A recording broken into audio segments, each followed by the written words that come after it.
Hello students, നമ്മൾ ഇപ്പൊ discuss ചെയ്യാൻ പോകുന്നത് ഏത് ക്വസ്റ്റ്യൻ പേപ്പർ ആണ്?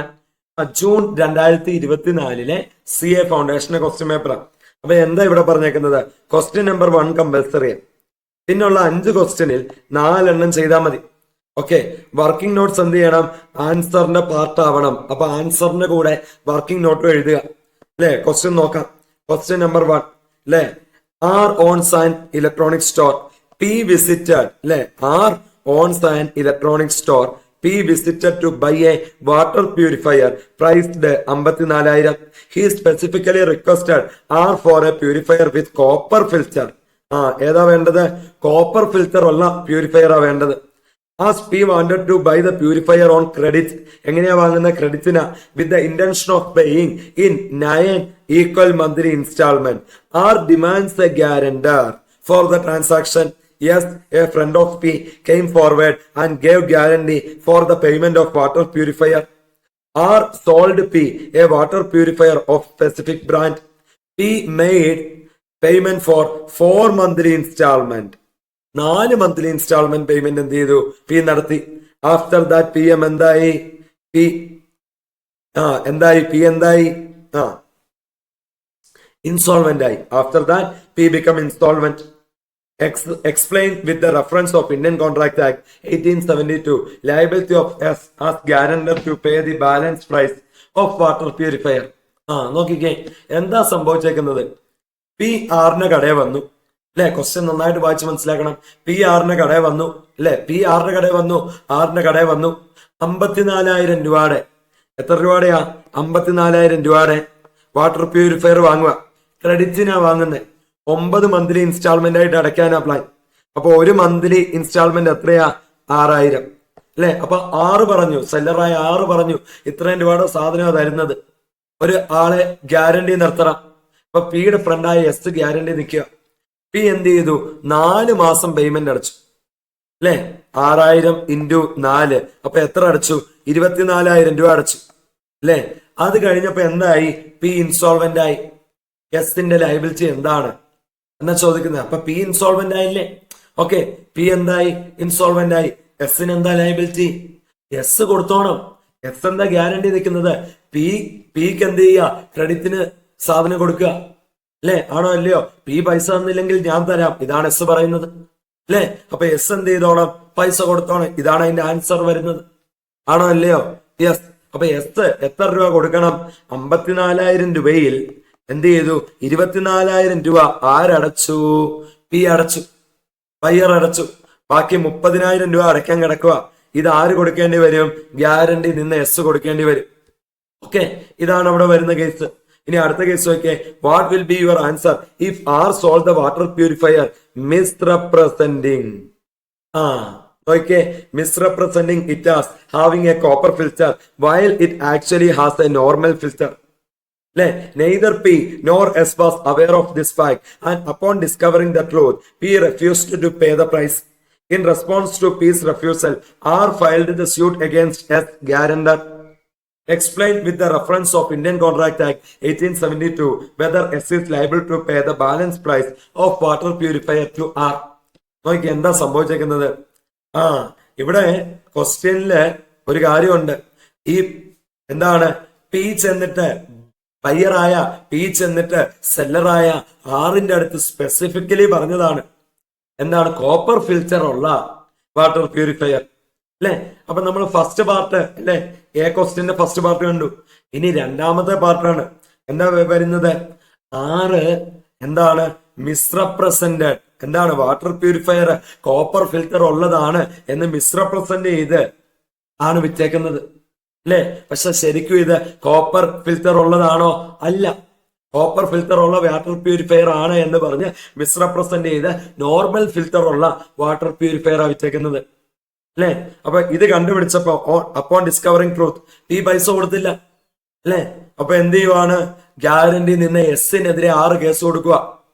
ഓക്കെ, കേസ് കൊടുക്കുക. അപ്പൊ എസ് ലയബിൾ ആണോ? ഇപ്പം ഫസ്റ്റ് പാർട്ടി കണ്ട് എസ് ലയബിൾ ആണ്. പക്ഷെ ഇവിടെ ഒരു പ്രശ്നമുണ്ട്. എങ്ങനെയാണ് ഈ ഗ്യാരണ്ടി നേടിയെടുത്തേക്കുന്നത്? എങ്ങനെയാണ്? മിസ്റെപ്രസന്റേഷൻ വഴിയാ. ആ ഗ്യാരണ്ടി അപ്പൊ വാലിഡ് ആയിരിക്കുമോ? വാലിഡ് അല്ല. എസ് ലയബിൾ ആകുമോ? എസ് ലയബിൾ ആവില്ല. അല്ലെ എസ് ലയബിൾ ആവുമോ? ലയബിൾ ആവില്ല. ഓക്കെ, ഇതാണ് കാര്യം വരുന്നത്. ഇനിയും നമുക്ക് സജസ്റ്റഡ് ആൻസർ നോക്കാം അല്ലെ. ഓക്കെ, കാര്യങ്ങള് നമ്മൾ എന്ത് ചെയ്യണം, ഒരു ക്വസ്റ്റ്യൻ വായിച്ചു കഴിയുമ്പോൾ ഇത് ഏതുമായിട്ടാ ബന്ധപ്പെട്ട് വരുന്നേ അതൊക്കെ നമുക്ക് മനസ്സിലാക്കി എടുക്കണം. അതനുസരിച്ച് നമ്മുടെ മനസ്സിൽ ആൻസർ രൂപപ്പെടുത്തി എടുക്കണം. ഇനി നോക്കിയേ, എന്താണ് വരുന്നത്? as per section 126 of Indian Contract Act, contract of guarantee is defined as അല്ലെ. അപ്പൊ ഇത് ഏത് കേസാണ് അല്ലെ? ഏതാണ്? കോൺട്രാക്ട് ഓഫ് ഗ്യാരണ്ടി ആണ്, ആണോ അല്ലയോ? യെസ്. അപ്പൊ എന്താണ് കോൺട്രാക്ട് ഓഫ് ഗ്യാരണ്ടി എന്ന് എഴുതണം. സജസ്റ്റഡ് ആൻസറിൽ അതാ പറഞ്ഞേക്കുന്നത്. Is defined as a contract to perform the promise of or discharge the liability of a third person in case of his default അല്ലെ. അപ്പൊ ഇൻ ദ ഗിവൺ കേസ് എന്താണ്? Okay, അപ്പൊ guarantee എന്താന്ന് എഴുതി. ഇനി നമ്മള് അപ്പൊ എന്താണ് ഗ്യാരണ്ടി എന്താന്നുള്ള എഴുതി. അടുത്തത് ഈ കേസിലെ കാര്യം എഴുതുക അല്ലെ. ഈ കേസിലെ കാര്യം, in the given case S guarantee കൊടുത്തു പിയുടെ പേയ്മെന്റിന് അല്ലെ. പി പേയ്മെന്റ് കൊടുക്കാം എന്നുള്ളതിന് ആരാ ഗ്യാരണ്ടി? എസ് ആണ് അല്ലെ. ഓക്കെ, അതെഴുതി. ഇനി നോക്കിയേ എന്താ സംഭവിച്ചതെന്ന് എഴുതുക അല്ലെ. എന്താണ്?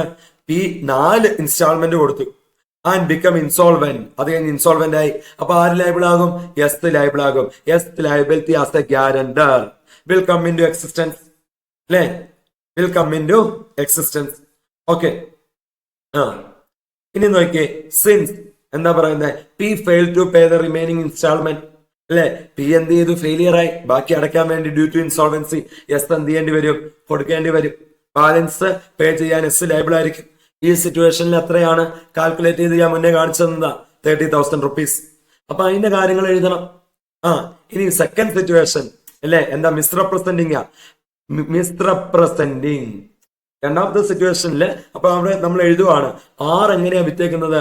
ബൈ മിസ്റെപ്രസെന്റിങ് അല്ലെ. കോപ്പർ ഫിൽറ്റർ ഉള്ളതാണ് എന്ന് മിസ്റെപ്രസെന്റ് ചെയ്താണ് വിൽക്കുന്നത് അല്ലെ. ശരിക്കും നോർമൽ ഫിൽറ്റർ ആണ്. അവിടെ എന്ത് ചെയ്യും? കാര്യങ്ങൾ വ്യത്യാസം വരും. നോക്കിയേ, പ്രൊവിഷൻ എഴുതുവാണ്. നോക്കിയേ, എന്താണ്? Guarantee obtain by means of misrepresentation by creditor or with his knowledge and assent concerning a material part of the transaction is invalid. അപ്പൊ എന്തെഴുതണം? പ്രൊവിഷൻ എഴുതുക. ഗ്യാരണ്ടി അല്ലെ, obtained by means of misrepresentation made by creditor or with his knowledge and assent. എന്തായിരിക്കും? ആ guarantee invalid ആയിരിക്കും അല്ലെ. അപ്പൊ എന്താണ്? ഇവിടെ മിസ്റെപ്രസെന്റേഷൻ വഴി നേടിയെടുത്താണ്. ഗ്യാരണ്ടി ഇൻവാലിഡ് ആണ്. ഓക്കെ, അപ്പൊ ഗ്യാരണ്ടി എന്തായിരിക്കും? ഇൻവാലിഡ് ആയിരിക്കും. അപ്പൊ എന്ത് ചെയ്യുവാണ്?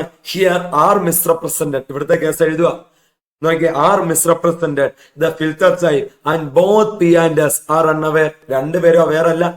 ബയ്യറും ഗ്യാരണ്ടി നിന്നാളും അവെയർ അല്ല. ഓക്കെ, therefore നോക്കിയേ എന്താണ്? The creditor has obtain guarantee by remaining silent as to material circumstances. therefore guarantee obtained from S എന്താണ്? ഇൻവാലിഡ് ആണ്. അപ്പം എന്താണ് നമ്മുടെ ഫൈനൽ ആൻസർ എഴുതുക. Consequently S cannot be held liable to pay the balance price of the water purifier. Okay, അപ്പൊ answer കണ്ടല്ലേ? ഇനിയിപ്പം അടുത്ത ക്വസ്റ്റ്യൻ നോക്കിയേ. എന്താണ്? ഒരു company ABC limited on 31st March 2023 had paid a capital of എത്രയാണ്? 1 lakh. എത്രയാ ഷെയർ? നോക്കിയേ, 10,000 equity shares of 10 each. In June 2023, ABC Limited had issued additional 10,000 equity shares of rupees 10 each, which was fully subscribed. Out of 10,000 shares, 5,000 shares were issued to XYZ Private Limited Company. XYZ is a holding company of PQR Private Limited by having control over composition of its board of directors. Now PQR Limited claims the status of being a subsidiary of ABC Limited as being a subsidiary of its subsidiary, that is XYZ Private Limited. Examine the validity of the claim of PQR Private Limited. മക്കളെ, ഈ question ഇങ്ങനെ വായിച്ചു കഴിഞ്ഞാൽ ഇത് മനസ്സിലാക്കാൻ നല്ല ബുദ്ധിമുട്ടാണ് അല്ലെ. ഇത് എന്താ? ഒരു ഫൗണ്ടേഷൻ സ്റ്റുഡന്റിനെ സംബന്ധിച്ച് ഇത് എന്താണ് എന്ന് അവൻ എന്ത് ചെയ്യാം? സംശയം വരാം ചില കേസിൽ. അപ്പൊ നമ്മൾ എന്ത് ചെയ്യുക? ഇങ്ങനെ ഒരു ക്വസ്റ്റ്യൻ വരുമ്പോൾ എന്ത് ചെയ്യുക? നമ്മള് അതൊന്ന് വരച്ചു നോക്കുക അല്ലെ. ഏത് കമ്പനി ഉണ്ട്? ABC കമ്പനി ഉണ്ട്. ഓക്കെ, ഏതാ കമ്പനി? നമുക്ക് എഴുതാം ABC. ഇത് എന്ത് കമ്പനിയാ? ലിമിറ്റഡ്. ABC ലിമിറ്റഡ് ആണ് അല്ലെ. Okay, ABC limited. ശരി. ഓക്കെ, എത്രയാ പെയ്ഡ് അപ്പ് ക്യാപിറ്റല്? 1,00,000 റുപ്പീസാ. അപ്പൊ എത്ര ഷെയറാ? 10,000 ഇക്വിറ്റി ഷെയർ ഓഫ് 10 ഈച്ച് ആണോ അല്ലയോ? 10,000 ഇക്വിറ്റി ഷെയർ ഓഫ് 10 ഈച്ച്. അപ്പൊ ഇതിന്റെ ക്യാപിറ്റൽ എങ്ങനെയാ നിൽക്കുന്നത്? 10,000 ഇക്വിറ്റി ഷെയർ. ഇക്വിറ്റി ഷെയർ ഇങ്ങനെയാ നിൽക്കുന്നത്. ഓക്കെ, ഇനി നോക്കിയേ, ജൂൺ 2023 അല്ലെ, ABC ലിമിറ്റഡ് എന്ത് ചെയ്തു? അഡീഷണൽ ഒരു 10,000 ഇക്വിറ്റി ഷെയറും കൂടെ ഇഷ്യൂ ചെയ്തു അല്ലെ. അഡീഷണൽ ഒരു 10,000 ഇക്വിറ്റി ഷെയറും കൂടെ എന്ത് ചെയ്തു? ഇഷ്യൂ ചെയ്തു. അത് ഞാൻ പച്ച കളർ എഴുതാം അല്ലെ. ഇക്വിറ്റി ഷെയർ അപ്പൊ മൊത്തം എത്ര ആയിടാ? ടോട്ടൽ എത്ര ഇക്വിറ്റി ഷെയർ? അപ്പൊ ഈ വന്നേക്കുന്ന 10,000 എന്താ? പുതിയ ഇഷ്യൂ ആണ്, ന്യൂ. രണ്ടാമത്തെ ടോട്ടൽ 20,000 ഇക്വിറ്റി ഷെയർ ഉള്ളത്. 20,000 ഇക്വിറ്റി ഷെയർ ES എന്ന് എഴുതാം അല്ലെ. ഓക്കെ, നോക്കിയേ, അപ്പൊ ഈ രണ്ടാമത് ഇഷ്യൂ ചെയ്തില്ലേ, ഏതാ ഈ പച്ച കളർ എഴുതിയേക്കുന്നേ? അതില് 5,000 ഷെയർ ആരാ വാങ്ങിച്ചേക്കുന്നത്? XYZ private limited. ആരാ വാങ്ങിച്ചേക്കുന്നത്? ഈ ഇതില്ലേ, യെസ്, ഈ രണ്ടാമത്തെ 10,000 അതിൽ 5,000 എണ്ണം വാങ്ങിച്ചേക്കുന്ന ആരാണ് വാങ്ങിച്ചേക്കുന്നത്? XYZ private limited. ഓക്കെ, ഈ 10,000-ൽ 5,000 എണ്ണം വാങ്ങിച്ചേക്കുന്ന ആരാടാ? XYZ എന്താണ്? പ്രൈവറ്റ് അല്ലെ, പ്രൈവറ്റ് ലിമിറ്റഡ്. ഇവരാ വാങ്ങിച്ചേക്കുന്നത്. ഓക്കെ, ഇനി നോക്കിയേ, XYZ is a holding company of PQR. XYZ-ന്റെ സബ്ബാണ് PQR. നോക്കിയേ, എന്താ വരുന്നേ? XYZ-ന് ഒരു സബ് ഉണ്ട് അല്ലെ, എന്താണ്? PQR. XYZ-ന് സബ് ഉണ്ട്, ഏതാണ്? PQR പ്രൈവറ്റ് ലിമിറ്റഡ് അല്ലെ. Yes, PQR private limited.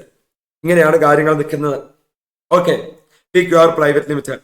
PQR ഇപ്പൊ എന്താ പറയുന്നത്? ഇപ്പൊ ഇങ്ങനെ വരയ്ക്കുമ്പോ ഒരു ഐഡിയ കിട്ടും. PQR എന്താ പറയുന്നത്? നോക്കിയേ, PQR പറയുന്നത് claim the status of subsidiary of ABC അല്ലെ. അപ്പൊ ഇത് കാണുമ്പോ ഇതിൽ നമുക്ക് എന്താ മനസ്സിലാക്കാവുന്നത്? XYZ ഉണ്ട് പ്രൈവറ്റ് കമ്പനി, PQR ഉണ്ട്, എന്താണ്? അതിന്റെ സബ് അല്ലെ, ഉണ്ട്. ഓക്കെ, അപ്പം ഈ ABC ലിമിറ്റഡിലെ 5,000 ഷെയർ ആരുടെ കയ്യിലായിരിക്കുന്നത്? XYZ private ലിമിറ്റഡാ. അപ്പൊ XYZ പ്രൈവറ്റ് ലിമിറ്റഡ് ഹോൾസ് എത്രയാണ്? 5,000 ഷെയർസ് ഇൻ ABC. അപ്പൊ മൊത്തം 20,000-ൽ 5,000 എന്ന് പറഞ്ഞു കഴിഞ്ഞാൽ എത്ര പെർസെന്റേജ് ആണ്? എത്ര പെർസെന്റേജാ? 25%. 25%. ഓക്കെ, ABCയിലെ 25% ഷെയർ ആര് ഹോൾഡ് ചെയ്യുന്നു? XYZ ഹോൾഡ് ചെയ്യുന്നു. അപ്പം നോക്കിയേ, XYZ എത്ര പെർസെന്റേജ് ഹോൾഡ് ചെയ്യുന്നു? ABCയില് 25%. അപ്പം എന്താണ്? XYZ-ന്റെ അസോസിയേറ്റ് ആണ് ആര്? ABC. ABC is the associate company of XYZ. ഇതാണ് സംഭവം അല്ലെ. എന്നാൽ PQR-ന്റെ ഡയലോഗ് നോക്കിയേ. PQR പറയുന്നത് ABCയുടെ സബ്ബാണ് ആര്? XYZ. അപ്പൊ XYZ-ന്റെ സബ്ബായ PQR ഞങ്ങൾ എന്താണ്? ABCയുടെ സബ്ബാണ്. ഇതാണ് ആര് പറയുന്നത്? PQR പറയുന്നത്. PQR എന്താ പറയുന്നത്? ABCയുടെ സബ്ബാണ് ആര്? XYZ അല്ലെ. XYZ-ന്റെ സബ്ബാണ് ആര്? PQR അല്ലെ. ഓക്കെ, നോക്കിയേ, അപ്പം എന്താണ് ഈ PQR എന്ന് പറയുന്നത്? ABCയുടെ സബ്ബാണ് എന്നാണ് PQR പറയുന്നത്. ഇത് ശരിയാണോ? ഇത് ശരിയല്ല അല്ലെ. എടാ, XYZ-ന്റെ സബ്ബാണ് PQR അല്ലെ. ABCയുടെ സബ്ബാണോ XYZ? അല്ല, XYZ-ന്റെ അസോസിയേറ്റ് ആണ് അല്ലെ. നോക്കിയേ, എന്താണ് ഇവിടെ? 25% വോട്ടിംഗ് പവർ XYZ-നുണ്ട് ABCയില്. ഓക്കെ, അപ്പൊ എന്താണ്? അസോസിയേറ്റ് കമ്പനിയാണ്. XYZ-ന്റെ അസോസിയേറ്റ് ആണ് ഏത്? ABC അല്ലെ. അപ്പൊ 20% എങ്കിലും വോട്ടിംഗ് പവർ ഉണ്ടെങ്കിൽ എന്താണ്? അസോസിയേറ്റ് കമ്പനി ആകും. അപ്പൊ XYZ-ന് ABCയിൽ 20% വോട്ടിംഗ് പവർ ഉണ്ടോ? 25 ഉണ്ട്. ആണോ അല്ലയോ? അപ്പം XYZ-ന് അസോസിയേറ്റ് ABC, അല്ലാതെ ABCയുടെ സബ് ആണോ XYZ? അല്ല. അപ്പൊ PQR പറയുന്നത് ശരിയാണോ? PQR പറയുന്നത് തെറ്റാണ് അല്ലെ. PQR പറയുന്നത് എന്താ? തെറ്റാ അല്ലെ. നോക്കിയേ, അപ്പൊ നമുക്കിനി ആൻസറിലോട്ട് വരാം. നോക്കിയേ, ഇവിടെ എന്തൊക്കെയാ കൊടുത്തേക്കുന്നത്? ഇത് എത്ര മാർക്കിന്റെ ക്വസ്റ്റ്യനാ? നിങ്ങൾ അത് ശ്രദ്ധിച്ചേ. എത്ര മാർക്കാ? 7 മാർക്ക്. ക്വസ്റ്റ്യൻ കഴിഞ്ഞിട്ടും ഇല്ല. സ്റ്റേറ്റ് ദ റിലേഷൻ ABC-യും XYZ തമ്മിലുള്ള റിലേഷനും കൊടുക്കുക. ഇപ്പൊ നമ്മൾ കണ്ടുപിടിച്ചു XYZ ABC തമ്മിൽ എന്താ റിലേഷൻ. XYZ അസോസിയേറ്റ് ആണ് ABC. 7 മാർക്കിന്റെ ക്വസ്റ്റനാ. അപ്പൊ അതിനനുസരിച്ച് നമ്മൾ എന്ത് ചെയ്യണം, എഴുതണം. നോക്കിയേ, അപ്പൊ ഹോൾഡിംഗ് കമ്പനി സബ്സിഡറി കമ്പനി എന്താന്ന് എഴുതുക. ഇവിടെ സജസ്റ്റഡ് ആൻസർ കൊടുത്തേക്കുക. ഹോൾഡിംഗ് കമ്പനി എന്താണ് അല്ലേ?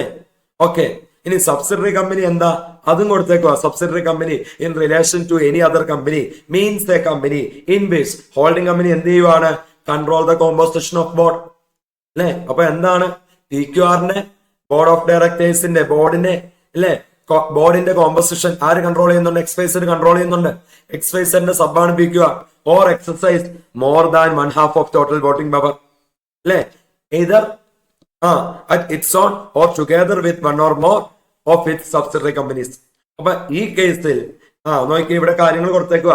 ABC limited paid up capital 1 lakh ആണ്. പിന്നെ എന്ത് ചെയ്തു, ഒരു 10,000 ഇക്വിറ്റി ഷെയറും കൂടെ ഇഷ്യൂ ചെയ്തു അല്ലെ. കാര്യങ്ങൾ കൊടുത്തേക്കുവാണ്. 5,000 ഷെയർ ആരുടെ കയ്യിലാണ്, 5,000 ഷെയർ XYZ പ്രൈവറ്റ് ലിമിറ്റഡിന്റെ കയ്യിലാണ് അല്ലെ. അപ്പം 25% ആണ് XYZ ABC ഹോൾഡ് ചെയ്യുന്നത്. അപ്പം മോർ ദാൻ 1/2 വരുന്നുണ്ടോ, ഇല്ല. സോ XYZ അല്ലെ private limited cannot be considered as subsidiary of ABC അല്ലെ. ABCയുടെ സബ്സിഡറി ആണോ XYZ, അല്ല. ഇനി നോക്കിയേ, XYZ ഹോൾഡിംഗ് കമ്പനിയാ ആരുടെ, PQRന്റെ. എങ്ങനെ, having control over composition of board അല്ലെ. But since XYZ cannot be termed as subsidiary of ABC, XYZ ABCയുടെ സബ് അല്ല. സോ എന്താണ്, നോക്കിയേ, PQR private limited cannot claim അല്ലെ. PQRന്റെ ക്ലെയിം ശരിയാണോ, അല്ല. cannot claim the status of being subsidiary of ABC Limited in terms of first criteria that of controlling of composition of directors അല്ലെ. ഇനി നോക്കിയേ, എന്താണ് XYZ ABC തമ്മിലുള്ള ബന്ധം, അസോസിയേറ്റ് കമ്പനിയാണ്. ഏതാണ്, XYZ അസോസിയേറ്റ് ABC. അപ്പൊ അസോസിയേറ്റ് കമ്പനി എന്താന്നുള്ള എഴുതണം, ഡെഫിനേഷൻ എഴുതണം അല്ലെ. നോക്കിയ relation to another company means a company in which that other company has significant influence but which is not a subsidiary അല്ലെ, and includes a joint venture company. പിന്നെ significant influence എന്ന് പറഞ്ഞു കഴിഞ്ഞാൽ അറ്റ്ലീസ്റ്റ് 20% എങ്കിലും voting power or control of or participation in business decision under an agreement. ഇവിടെ നോക്കിയേ, XYZ-ന് ABCയിൽ 20% കൂടുതൽ എന്തുണ്ട്, വോട്ടിംഗ് പവർ ഉണ്ട്. ആണോ അല്ലയോ? ഇവിടെ പറയുന്ന 20 എങ്കിലും വരണം. 20 കൂടുതലുണ്ട്, 25 ഉണ്ട്. അപ്പൊ എന്താണ്, ABC limited can be considered as an associate of എന്താണ്, XYZ ലിമിറ്റഡ് അല്ലെ. XYZ private limited private company അല്ലേ. നോക്കിയേ, ഇവിടെ സജസ്റ്റഡ് ആൻസറിൽ മിസ്റ്റേക്ക് ഉണ്ട്. സജസ്റ്റഡ് ആൻസറിൽ പോലും മിസ്റ്റേക്ക് വരുന്നുണ്ട്. ഓക്കെ, നോക്കിയേ, എന്താണ്, XYZ holds more than 20% of voting power in ABC. നോക്കിയേ, it can be considered as an associate company of XYZ private limited. Okay, എന്താണ്, XYZ പ്രൈവറ്റ് ലിമിറ്റഡിനെ അസോസിയേറ്റ് കമ്പനിയാണ് ABC എന്ന് എന്ത് ചെയ്യാൻ പറ്റും, കൺസിഡർ ചെയ്യാൻ പറ്റും. ഇനി ക്വസ്റ്റ്യൻ നമ്പർ 1 C ക്വസ്റ്റ്യൻ 6 മാർക്കിന്റെ ക്വസ്റ്റ്യനാണ്. നോക്കിയേ, Indian partnership act does not make registration of firm compulsory. Partnership ആക്ടിൽ പറയുന്നില്ല കമ്പൽസറി ആയിട്ട് രജിസ്റ്റർ ചെയ്യണമെന്ന്. പക്ഷേ the consequences or disabilities of non-registration have persuasive pressure for their registration. Still, there are some cases where non-registration of firm does not affect certain rights explained with the reference of the provisions of Indian Partnership Act 1932. അല്ലെ, എന്താ പറയുന്നത്, question എന്താ പറയുന്നത്, partnership act compulsory registration പറയുന്നില്ല. പക്ഷേ register ചെയ്തില്ലെങ്കിൽ അതിൻ്റെതായ പ്രശ്നങ്ങളുണ്ട്, കോൺസിക്വൻസസ് ഉണ്ടാകാം, ഡിസബിലിറ്റീസ് ഉണ്ടാകാം അല്ലെ. ഇത് കാണുമ്പോഴത്തേക്കും എഫക്ട് ഓഫ് നോൺ രജിസ്ട്രേഷൻ എഴുതി വെക്കാനാണോ? നോക്കിയേ, ബാക്കി ക്വസ്റ്റ്യൻ മര്യാദയ്ക്ക് വായിക്കണം. Still there are some cases where non registration does not affect certain right. Register ചെയ്തില്ലെങ്കിലും ചില റൈറ്റ്സ് ഉണ്ട് അല്ലെ.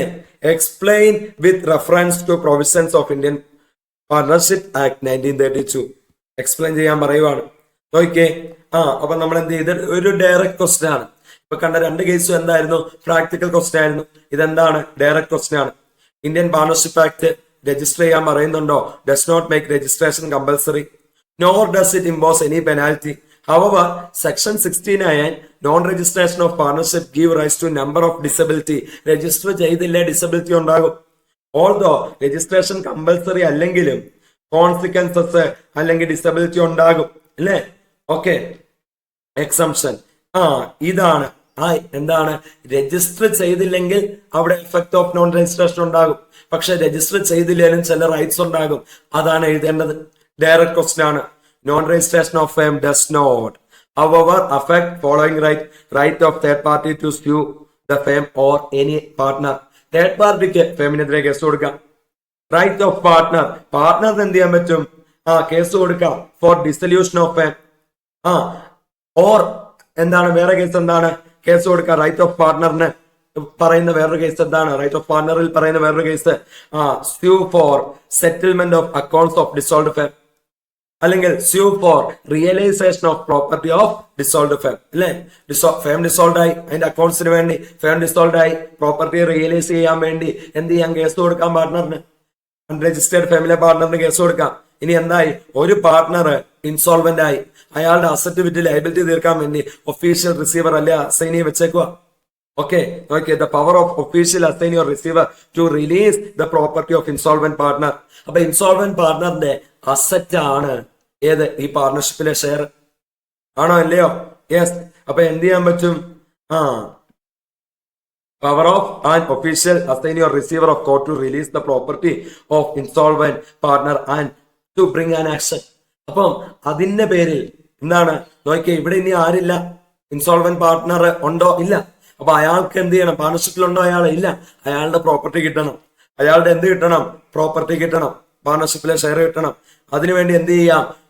അയാളുടെ ഒഫീഷ്യൽ അസൈനി അല്ലെ റിസീവറിന് ആക്ഷൻ എടുക്കാൻ പറ്റും അല്ലെ? അതുമായിട്ട് ബന്ധപ്പെട്ട് എടുക്കാൻ പറ്റുന്നതായ നിയമപരമായിട്ടുള്ള ആക്ഷൻ എടുക്കാം. ഇനി എന്ത് ചെയ്യാം? 100 രൂപ വരെ സെറ്റ് ഓഫ് ചെയ്യാം. Right to sue or claim a set off if the value of suit does not exceed ₹100 in value. നോക്കിക്കേ, ഇവിടെ എന്താ പറയുന്നത്? ക്ലെയിം സെറ്റ് ഓഫ് ചെയ്യാൻ പറ്റും. എത്ര രൂപ വരെ ഉള്ളതാണെങ്കിലാ സെറ്റ് ഓഫ് ചെയ്യാൻ പറ്റുന്നത്? Does not exceed ₹100. നോക്കിങ്ങേ, right to sue or claim a set off if the value of suit does not exceed ₹100 in value അല്ലെ? അപ്പൊ റൈറ്റ് ടു സ്യൂ അല്ലെ? കേസ് കൊടുക്കാൻ പാടില്ലെങ്കിലും എന്താണ്? Right to sue if the value of suit does not exceed ₹100 in value. അത് കുഴപ്പമുണ്ടോ? പ്രശ്നമില്ല അല്ലെ? എന്ത് ചെയ്യാം? 100 രൂപ വരെ എന്ത് ചെയ്യാൻ പറ്റും? സെറ്റ് ഓഫ് ക്ലെയിം ചെയ്യാൻ പറ്റും. Claim a set off. Okay, the right to suit and proceeding instituted by legal representative അല്ലെ? മരിച്ചുപോയി, ഡിസീസ്ഡ് പാർട്ട്ണർ അല്ലെ? പാർട്ട്ണർ മരിച്ചുപോയി. അപ്പൊ എന്ത് ചെയ്യണം? അയാളുടെ ലീഗൽ റെപ്രസെന്റേറ്റീവിന് അല്ലെ? ഈ പാർട്ട്ണർ മരിച്ചുപോയ പാർട്ട്ണർ കിട്ടാനുള്ളത് ലീഗൽ റെപ്രസെന്റേറ്റീവ് അല്ലെ ലീഗൽ അയറിന് കിട്ടണം. അപ്പൊ അക്കൗണ്ട്സിന് വേണ്ടി കേസ് കൊടുക്കാം. അക്കൗണ്ട്സ് കിട്ടിയില്ലെങ്കിൽ അതിന് വേണ്ടി കേസ് കൊടുക്കാം. പ്രോപ്പർട്ടി റിയലൈസ് ചെയ്യുന്നതിന് വേണ്ടി എന്ത് ചെയ്യാൻ പറ്റും? കേസ് കൊടുക്കാൻ പറ്റും. ഇതൊക്കെ എന്താണ്? ഡയറക്റ്റ് ക്വസ്റ്റ്യൻ ആണ് ഈ ക്വസ്റ്റ്യൻ. ആണോ അല്ലയോ? യെസ്. നമുക്ക് രണ്ടാമത്തെ ക്വസ്റ്റ്യൻ നോക്കാം അല്ലെ? Soni, a friend of Priya, wanted to buy a two-wheeler, wanted to buy her two-wheeler അല്ലെ? പ്രിയ agreed to sell her two-wheeler to Sony and it was decided that price of her two-wheeler will be fixed by Priya's father, who is an auto dealer. Priya immediately handed over the keys to Sony. However, Priya's father refused to fix the price as he did not want Priya to sell her vehicle. Priya expressed her inability to sell the two-wheeler to Sony and asked for return. But Sony refused to return the same. Explain, can Priya take back the vehicle from Sony? Will your answer be different if Priya not handed over the vehicle to Sony? എന്താ ഇവിടെ സംഭവിക്കുന്നത്? പ്രിയയുടെ എന്താണ് ഫ്രണ്ടായ sonic പ്രിയയുടെ two wheeler വിൽക്കുക. രണ്ടുപേരും നമ്മൾ എന്ത് ചെയ്യാണ്? സെല്ലിംഗ് ബൈയിങ് കാര്യങ്ങൾ നടക്കുകയാണ്. ഓക്കെ, പ്രൈസ് ആര് ഫിക്സ് ചെയ്യും? അപ്പൊ എന്താണ്? Agree to sell. അപ്പൊ സംഭവം എന്താണ്? പ്രിയയുടെ ടൂ വീലർ ഫ്രണ്ടിന് വിൽക്കുക. പ്രൈസ് ആരാ ഫിക്സ് ചെയ്യുന്നത്? പ്രിയയുടെ അച്ഛൻ. അപ്പൊ പ്രിയയും സോണിയും തമ്മിലുള്ള ഈ ഡീലിൽ പ്രിയയുടെ അച്ഛൻ എന്ന് പറയുന്ന ആൾ ആരാ? തേർഡ് പാർട്ടിയാ. ആണോ അല്ലയോ? യെസ്. അപ്പൊ പ്രിയ എന്ത് ചെയ്തു? കീ, ഈ വണ്ടിയുടെ കീ ആർക്ക് കൊടുത്തു? സോണിക്ക് കൊടുത്തു അല്ലെ? അപ്പൊ അച്ഛൻ ഫിക്സ് ചെയ്യും പ്രൈസ്. ഇത് രണ്ടുപേരും സമ്മതിച്ച അല്ലെ? ഓൾറെഡി കീ എന്ത് ചെയ്തു? പ്രിയ സോണിക്ക് കൊടുത്തു. ആണോ അല്ലയോ? യെസ്. പ്രിയ വീട്ടിൽ ചെന്ന് അച്ഛനോട് പറഞ്ഞു പ്രൈസ് ഫിക്സ് ചെയ്യണം. അപ്പൊ അച്ഛൻ നോക്കിയപ്പോ മോളുടെ കയ്യിൽ നല്ല വണ്ടിയാ, അത് ഞാൻ വിൽക്കാൻ സമ്മതിക്കൂല, നീ വിൽക്കണ്ട അല്ലെ. അച്ഛൻ പറയുക, അച്ഛൻ പ്രൈസ് ഫിക്സ് ചെയ്യാൻ റെഫ്യൂസ് ചെയ്യുക. അപ്പൊ തേർഡ് പാർട്ടിയാണ് പ്രൈസ് ഫിക്സ് ചെയ്യുന്നത്. Valuation by third party. If third party fails to fix the price, എന്താണ്? കോൺട്രാക്ട് വോയിഡാ അല്ലെ. കോൺട്രാക്ട് വോയിഡാ. തേർഡ് പാർട്ടിയായ അച്ഛൻ അല്ലെ വാല്യുവേഷൻ നടത്താൻ എന്ത് ചെയ്തു? വിസമ്മതിച്ചു, നടത്താതിരിക്കുക, കോൺട്രാക്ട് വോയിഡാ. ഓക്കെ. പക്ഷെ ഒരു കാര്യമുണ്ട്, ഓൾറെഡി ഗുഡ്സ് അപ്രോപ്രിയേറ്റ് ചെയ്ത് ബയ്യറിന് കൊടുത്തിട്ടുണ്ടെങ്കിൽ ആ കേസിൽ എന്താണ്? ബയ്യർ റീസണബിൾ പ്രൈസ് കൊടുക്കണം അല്ലെ. ഇപ്പം തേർഡ് പാർട്ടി പ്രൈസ് ഫിക്സ് ചെയ്ത് കഴിഞ്ഞാൽ ആ പ്രൈസിലായിരിക്കും കാര്യങ്ങൾ നടക്കുന്നത്. ഈ third party fails to fix the price ആണെങ്കിൽ കോൺട്രാക്ട് വോയിഡ് ആകും. പക്ഷേ അവിടെ ഒരു പോയിന്റ് ഉണ്ട്, ഓൾറെഡി ഗുഡ്സ് അപ്രോപ്രിയേറ്റ് ചെയ്തിട്ടുണ്ടെങ്കിൽ അതിന്റെ റീസണബിൾ പ്രൈസ് എന്ത് ചെയ്യേണ്ടി വരും? ബയ്യർ കൊടുക്കേണ്ടി വരും. അപ്പൊ ഇവിടെ ഓൾറെഡി കീ എന്ത് ചെയ്തിട്ടുണ്ട്? പ്രിയ സോണിയുടെ കയ്യിലോട്ട് ഹാൻഡ് ഓവർ ചെയ്തിട്ടുണ്ട്. ആണോ അല്ലയോ? യെസ്. അപ്പം അച്ഛൻ പ്രൈസ് ഫിക്സ് ചെയ്തില്ല.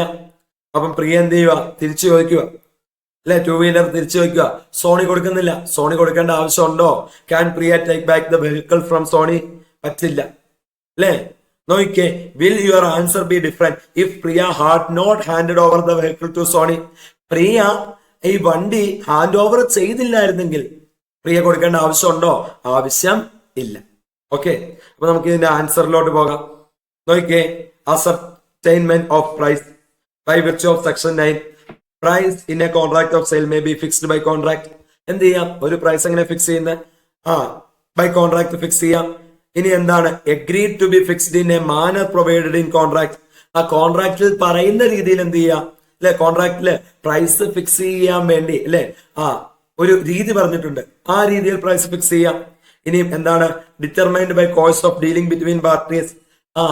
പാർട്ടീസ് തമ്മിലുള്ള കോഴ്സ് ഓഫ് ഡീലിംഗ് അനുസരിച്ച് എന്ത് ചെയ്യാം? പ്രൈസ് ഡിറ്റർമൈൻ ചെയ്യാം. വേറൊരു കേസ് കൂടെ ഉണ്ട്. ഏതാണ്? Agreement to sell at valuation.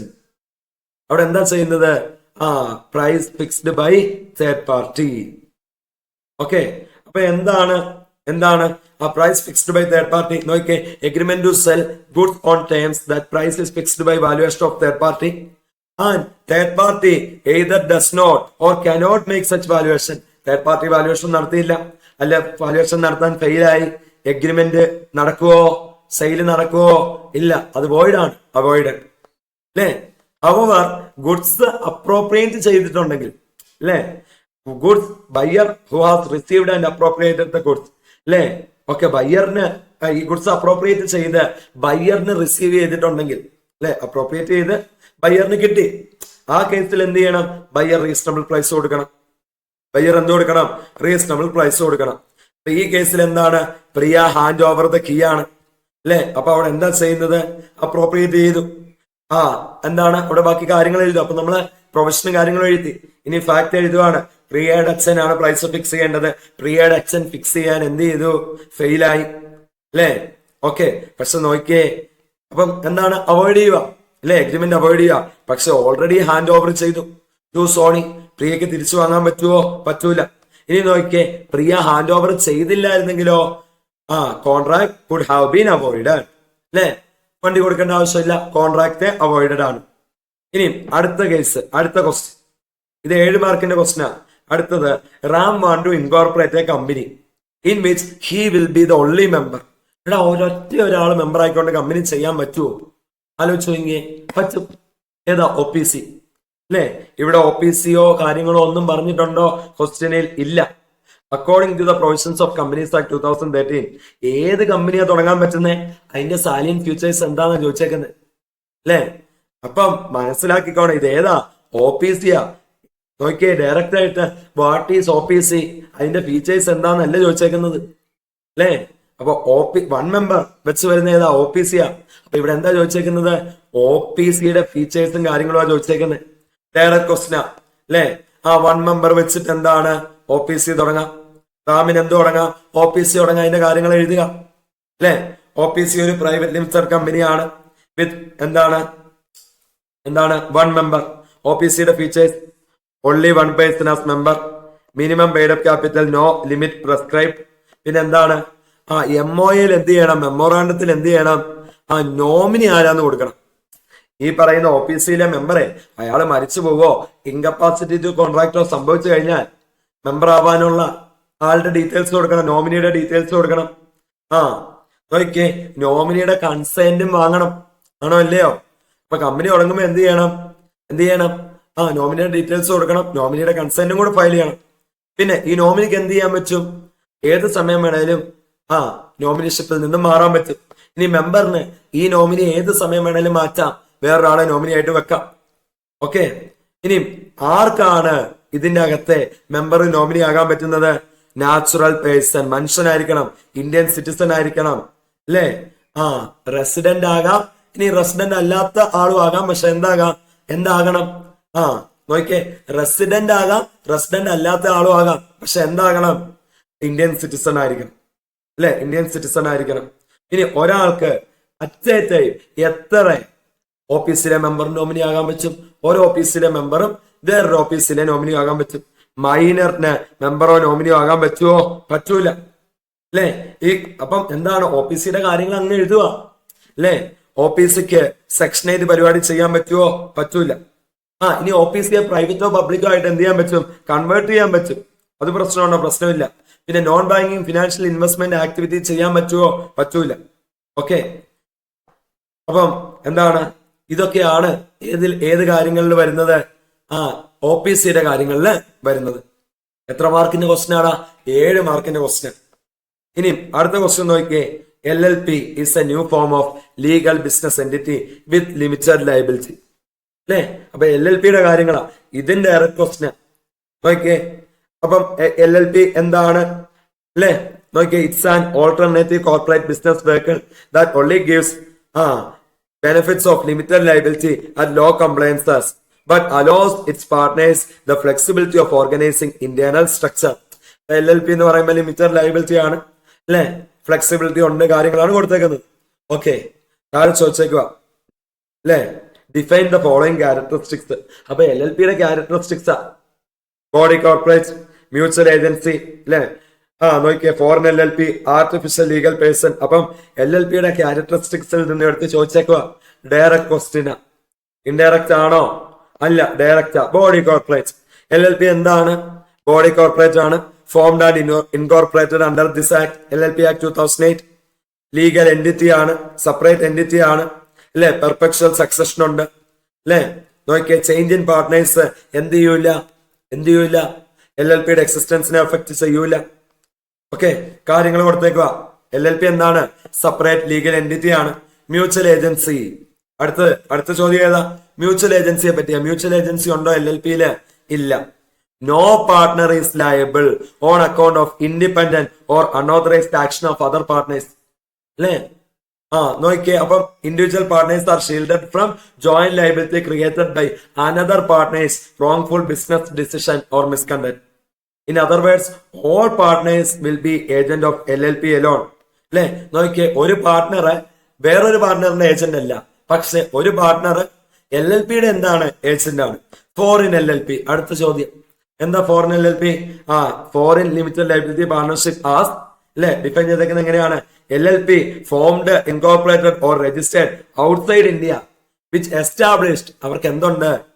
A place of business within India. ഇന്ത്യയിൽ പ്ലേസ് ഓഫ് ബിസിനസ് ഉണ്ട്, അല്ലെ? അപ്പൊ ഇന്ത്യക്ക് പുറത്ത് ഇൻകോർപ്പറേറ്റ് ചെയ്ത് ഇന്ത്യയിൽ ബിസിനസ് ഉണ്ട്. Foreign LLP can become partner in an Indian LLP. Artificial legal person എന്താണ്? LLP എന്ന് പറയുന്ന ആർട്ടിഫിഷ്യൽ ലീഗൽ പേഴ്സൺ ആണ്, അല്ലെ? എങ്ങനെ? ക്രിയേറ്റഡ് ബൈ ലോ ആണ്. ഇൻഡിവിജ്വൽസിനെ പോലെ റൈറ്റ്സ് ഉണ്ട്. എന്താണ്? ജയിലിൽ പോകാനോ കല്യാണം കഴിക്കാനോ ഡിവോഴ്സ് വാങ്ങാനോ പറ്റുമോ? അങ്ങനെയല്ല.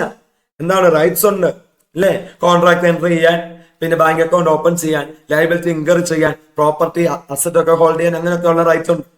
ഓക്കെ, ഒരു ഇൻഡിവിജ്വലിനെ പോലെ അക്കാര്യങ്ങളിൽ എന്തുണ്ടായിരിക്കും? റൈറ്റ്സ് ഉണ്ടായിരിക്കും, അല്ലെ? എത്ര മാർക്കിന്റെ ക്വസ്റ്റ്യൻ ആടാ? 6 മാർക്കിന്റെ ക്വസ്റ്റ്യൻ. ഓക്കെ, അപ്പൊ 4 കാര്യങ്ങളാണ്, ക്യാരക്ടറിസ്റ്റിക്സ് ആണ് ഇവിടെ എന്ത് ചെയ്തേക്കുന്നത്? ഡിഫൈൻ ചെയ്യാൻ പറഞ്ഞേക്കുന്നത്. അപ്പൊ അതനുസരിച്ച് എഴുതുക. അപ്പൊ മക്കളെ നമ്മൾ ശ്രദ്ധിക്കേണ്ട ഒരു കാര്യം, ടൈം മാനേജ്മെന്റ് ഇമ്പോർട്ടന്റ് ആണ്. ഓക്കെ, അടുത്തത് ക്വസ്റ്റ്യൻ 3 നമുക്ക് നോക്കാം, അല്ലെ? അതിന്റെ അത് ക്വസ്റ്റ്യൻ എന്താ? PQR formed a partnership agreement to operate buses along specific route for a duration of 12 years. After operating the business for 4 years, 4 കൊല്ലം എന്ത് ചെയ്തു? ഓപ്പറേറ്റ് ചെയ്തു. ബിസിനസ് എങ്ങനെയാ? ലോസില. It was observed that business incurred losses each year. Despite this, ഇതിനകത്ത് P is determined to continue the business for remaining period. Examined with the reference to Indian Partnership Act 1932, can P insist to continue the business? If so, what options are available to Q and R who are reluctant to continue the operating the business? നോക്കിക്കേ എന്താ ചെയ്യുന്നത്? ഇവര് PQR 3 പേര് ചേർന്ന് bus operating അല്ലെ ഒരു partnership തുടങ്ങി. Bus service 12 കൊല്ലത്തേക്കാ ഡ്യൂറേഷൻ ഓഫ് പാർട്ണർഷിപ്പ് അല്ലെ. 4 കൊല്ലം ആയപ്പോ തന്നെ എന്താണ്? വൻ നഷ്ടത്തില അല്ലെ. ക്യൂവിനും ആറിനും എന്താണ്? ഇത് മതിയായി നിർത്താന്നുള്ള അവസ്ഥയാ. പക്ഷെ പി സമ്മതിക്കൂല. പി പറയുന്നത് ഇനിയും അടുത്ത 8 കൊല്ലം കൂടെ തുടരണം അല്ലെ. എന്താ? ലാഭത്തിലാകുമെന്ന. ഇത് തന്നെയാ ആദ്യത്തെ കൊല്ലം തൊട്ട് കേൾക്കാൻ തുടങ്ങിയത്. ലാഭത്തിലാകുമെന്നാണ് ഫസ്റ്റ് ഇയർ തൊട്ട് പി പറയുന്നത്. 1ാമത്തെ കൊല്ലത്തെക്കാളും നഷ്ടം 2ാമത്തെ കൊല്ലം, 3ാമത്തെ കൊല്ലം അതിലും നഷ്ടം, 4ാമത്തെ കൊല്ലം അതിലും നഷ്ടം. ഇങ്ങനെയാന്ന് വിചാരിക്കുക. ക്യൂവിനും ആറിനും ഇപ്പൊ എന്താ? ഇപ്പൊ നിർത്തിയ അടുത്ത കൊല്ലത്തെ നഷ്ടം എന്ത് ചെയ്യാം? ഒഴിവാക്കാം എന്നുള്ള അവസ്ഥയിലാണ് നിൽക്കുന്നത്. പി ഒട്ടും നിർത്താനും സമ്മതിക്കുന്നില്ല. എന്താണ് ഓപ്ഷൻ ഉള്ളത്? 4 മാർക്കിന്റെ പ്രശ്നം അല്ലെ. നോക്കിയാ മക്കളെ, ഇവിടെ എന്താണ്? Dissolution by agreement with consent of all partners വേണേ എല്ലാവരും സമ്മതിക്കണം. പിയും ക്യൂവും ആറും സമ്മതിക്കണം. ക്യൂവും ആറും സമ്മതിച്ചാലും പി സമ്മതിക്കൂല. അപ്പൊ അത് നടക്കൂല. പിന്നെന്താ ഉള്ളത്? ഡിസൊല്യൂഷൻ ബൈ കോർട്ട് ഉണ്ട്. കണ്ടിന്യൂസ് ലോസിന്റെ കേസിൽ ക്യൂവിനും ആറിനും എന്ത് ചെയ്യാൻ പറ്റും? കോടതിയിൽ നിന്നും ഡിസൊല്യൂഷൻ വാങ്ങിച്ചെടുക്കാം. ഓക്കെ, നമുക്ക് നോക്കാം അല്ലെ. Section 40 of the Indian Partnership Act give the right to partners to dissolve the partnership by agreement with the consent of all partners. അതിന് എല്ലാ പാർട്ട്നേഴ്സും സമ്മതിക്കണം. ആണോ അല്ലയോ? യെസ് അല്ലെ. ഇവിടെ പി സമ്മതിക്കുന്നില്ല. നോക്കിക്കേ, കോടതിയിലോട്ട് പോകാൻ പറ്റും അല്ലെ. May dissolve a firm on various grounds including where the business of firm cannot be carried on except at loss അല്ലെ. അപ്പൊ നോക്കിയേ, കണ്ടിന്യൂസ് ലോസാ. ഫ്യൂച്ചറിലോട്ട് ഇനി ഒരു രക്ഷയുമില്ല, ലോസ് തന്നെയാണ്. ആ ഒരു അവസ്ഥയിൽ ഉറപ്പാ, ആ അവസ്ഥയിലാണ് നിൽക്കുന്നത്. അപ്പൊ ആ കേസിൽ എന്ത് ചെയ്യാം? പാർട്ട്നേഴ്സിന് കോടതിയെ പോയി ബോധ്യപ്പെടുത്തി കോടതിയിൽ നിന്ന് ഡിസൊല്യൂഷൻ ഓർഡർ വാങ്ങിക്കാം അല്ലെ. നോക്കിയേ, ക്യൂവിനും ആറിനും തുടരാൻ താല്പര്യമില്ല. വീണ്ടും കണ്ടിന്യൂസ് ലോസിലോട്ട് എന്ത് ചെയ്യും? പോകും. ഓക്കെ, പിക്ക് തുടരണം. അപ്പൊ ക്യൂവിനും ആറിനും ഉള്ള ഓപ്ഷൻ എന്തുവാണ്? അപ്പം കൺസെന്റ് ഓഫ് ഓൾ പാർട്ട്നേഴ്സ് വെച്ചിട്ട് ഡിസൊല്യൂഷൻ ചെയ്യാൻ പറ്റുമോ? പറ്റൂല അല്ലെ. Okay, option available to Q and R. എന്ത് ചെയ്യുക? ക്യൂവും ആറും എന്ത് ചെയ്യുക? പിയെ എങ്ങനെയെങ്കിലും അനുനയിപ്പിച്ച് എന്ത് ചെയ്യുക? എല്ലാവരും കൂടെ സമ്മതിച്ച് നിർത്താൻ വേണ്ടി നോക്കുക. ഇതൊരു ഓപ്ഷൻ ഉണ്ട് അല്ലെ. ഇനിയും പി സമ്മതിക്കുന്നില്ലെങ്കിൽ എന്താണ്? ഡസ് നോട്ട് എഗ്രി ആണെങ്കിൽ എന്ത് ചെയ്യാം? ക്യൂവിനും ആറിനും എങ്ങോട്ട് പോകാം? കോടതിയിലോട്ട് പോകാം അല്ലെ. കോർട്ട് എന്ത് ചെയ്യട്ടെ? ഡിസോൾവ് ചെയ്യട്ടെ, ഓർഡർ പാസ്സാക്കട്ടെ. ഇനി അടുത്ത കേസ് നോക്കിയേ. എന്താണ്? A B operate textile merchant business in partnership അല്ലെ. എയും ബിയും എന്ത് ചെയ്യാണ്? പാർട്ണർഷിപ്പിൽ ബിസിനസ് ചെയ്യുവാണ്. ടെക്സ്റ്റൈൽ കച്ചവടം, തുണിക്കച്ചവടം. Mister A finances the business and is the sleeping partner. In regular course of business, B acquire certain fabric goods belonging to C. However, B is aware that these goods are stolen property. Despite this knowledge, B proceed to purchase and sell some of these stolen goods. Moreover, B records the proceed of these sales in the firm's book. Now, A want to avoid the liability towards C on the ground of misconduct by B. In the light of provision of Indian Partnership Act 1932, discuss the liability of A and B towards C. എന്താ ഇവിടെ സംഭവിച്ചേക്കുന്നത്? എയും ബിയും തുണിക്കച്ചവടമാണ്. A പൈസ മുടക്കുന്നു, sleeping partner. B ആണ് അവിടെ നിന്ന് കാര്യങ്ങൾ ചെയ്യുന്നത്. അപ്പൊ ബി എന്ത് ചെയ്യുവാണ്? ഈ ഫാബ്രിക്സും ഗുഡ്സും ഒക്കെ വാങ്ങുവാണ്. അപ്പൊ വാങ്ങുന്നതിനിടയിൽ ഒരാള് എന്ത് ചെയ്യുവാണ്? ബിക്ക് ഗുഡ്സ് വിൽക്കുക.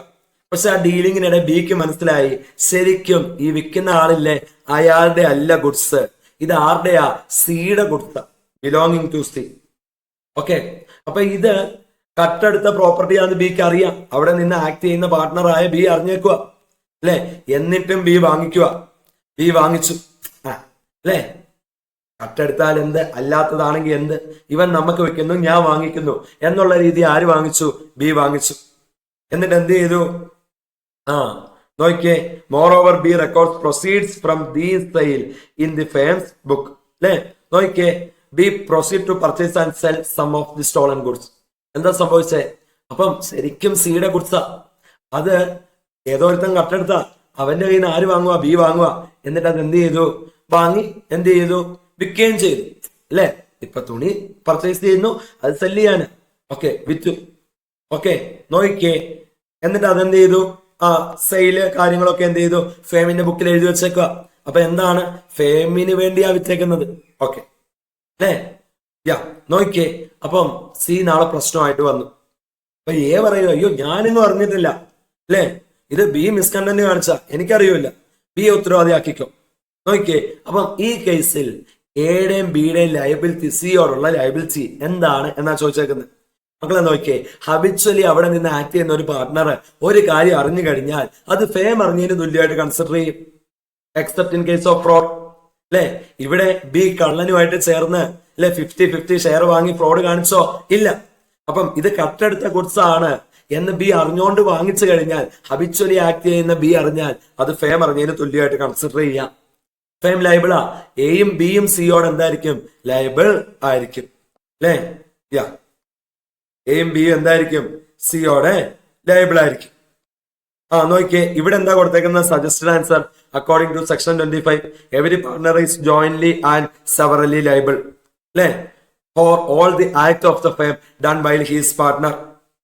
നോക്കിയേ, firm is liable to the same extent as the partner for any wrongful act or omission of partner while acting in the ordinary course of business or with the authority.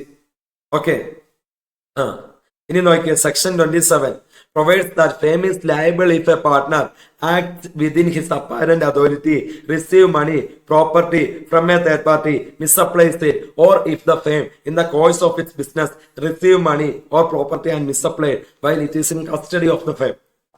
Okay. In the instant case, both A and B are liable to C for the wrongful act committed by B. A cannot avoid liability merely on the grounds of being a sleeping partner. ഇതാണ് final answer. ഇതാണ് നമ്മുടെ ഏത് final answer വരുന്നത്. Okay, പക്ഷേ ഇവിടെ കൊടുത്തിരിക്കുന്ന പോയിന്റുകൾ നമുക്ക് ഈ ഒരു ക്വസ്റ്റ്യനുമായിട്ട് ബന്ധപ്പെട്ട് വരുന്നുണ്ടോ? നോക്കിയേ, ഇത് നമ്മൾ എഴുതിക്കും. ഏതാണ്? Every partner is jointly and severally liable for the all act of the firm done by is a partner. Okay, അത് ജസ്റ്റ് ഒന്ന് എഴുതിക്കും. പിന്നെ ഇവിടെ എന്താ വരുന്നത്? നോക്കിയേ, notice to a partner who habitually act for the firm. എന്താണ്? Notice to the firm ആയിട്ട് എന്ത് ചെയ്യാൻ പറ്റും? കൺസിഡർ ചെയ്യാൻ പറ്റും. ആണോ അല്ലയോ? യെസ്. അല്ലെ? Except in case of fraud, ആ പ്രൊവിഷനാ വരുന്നത്.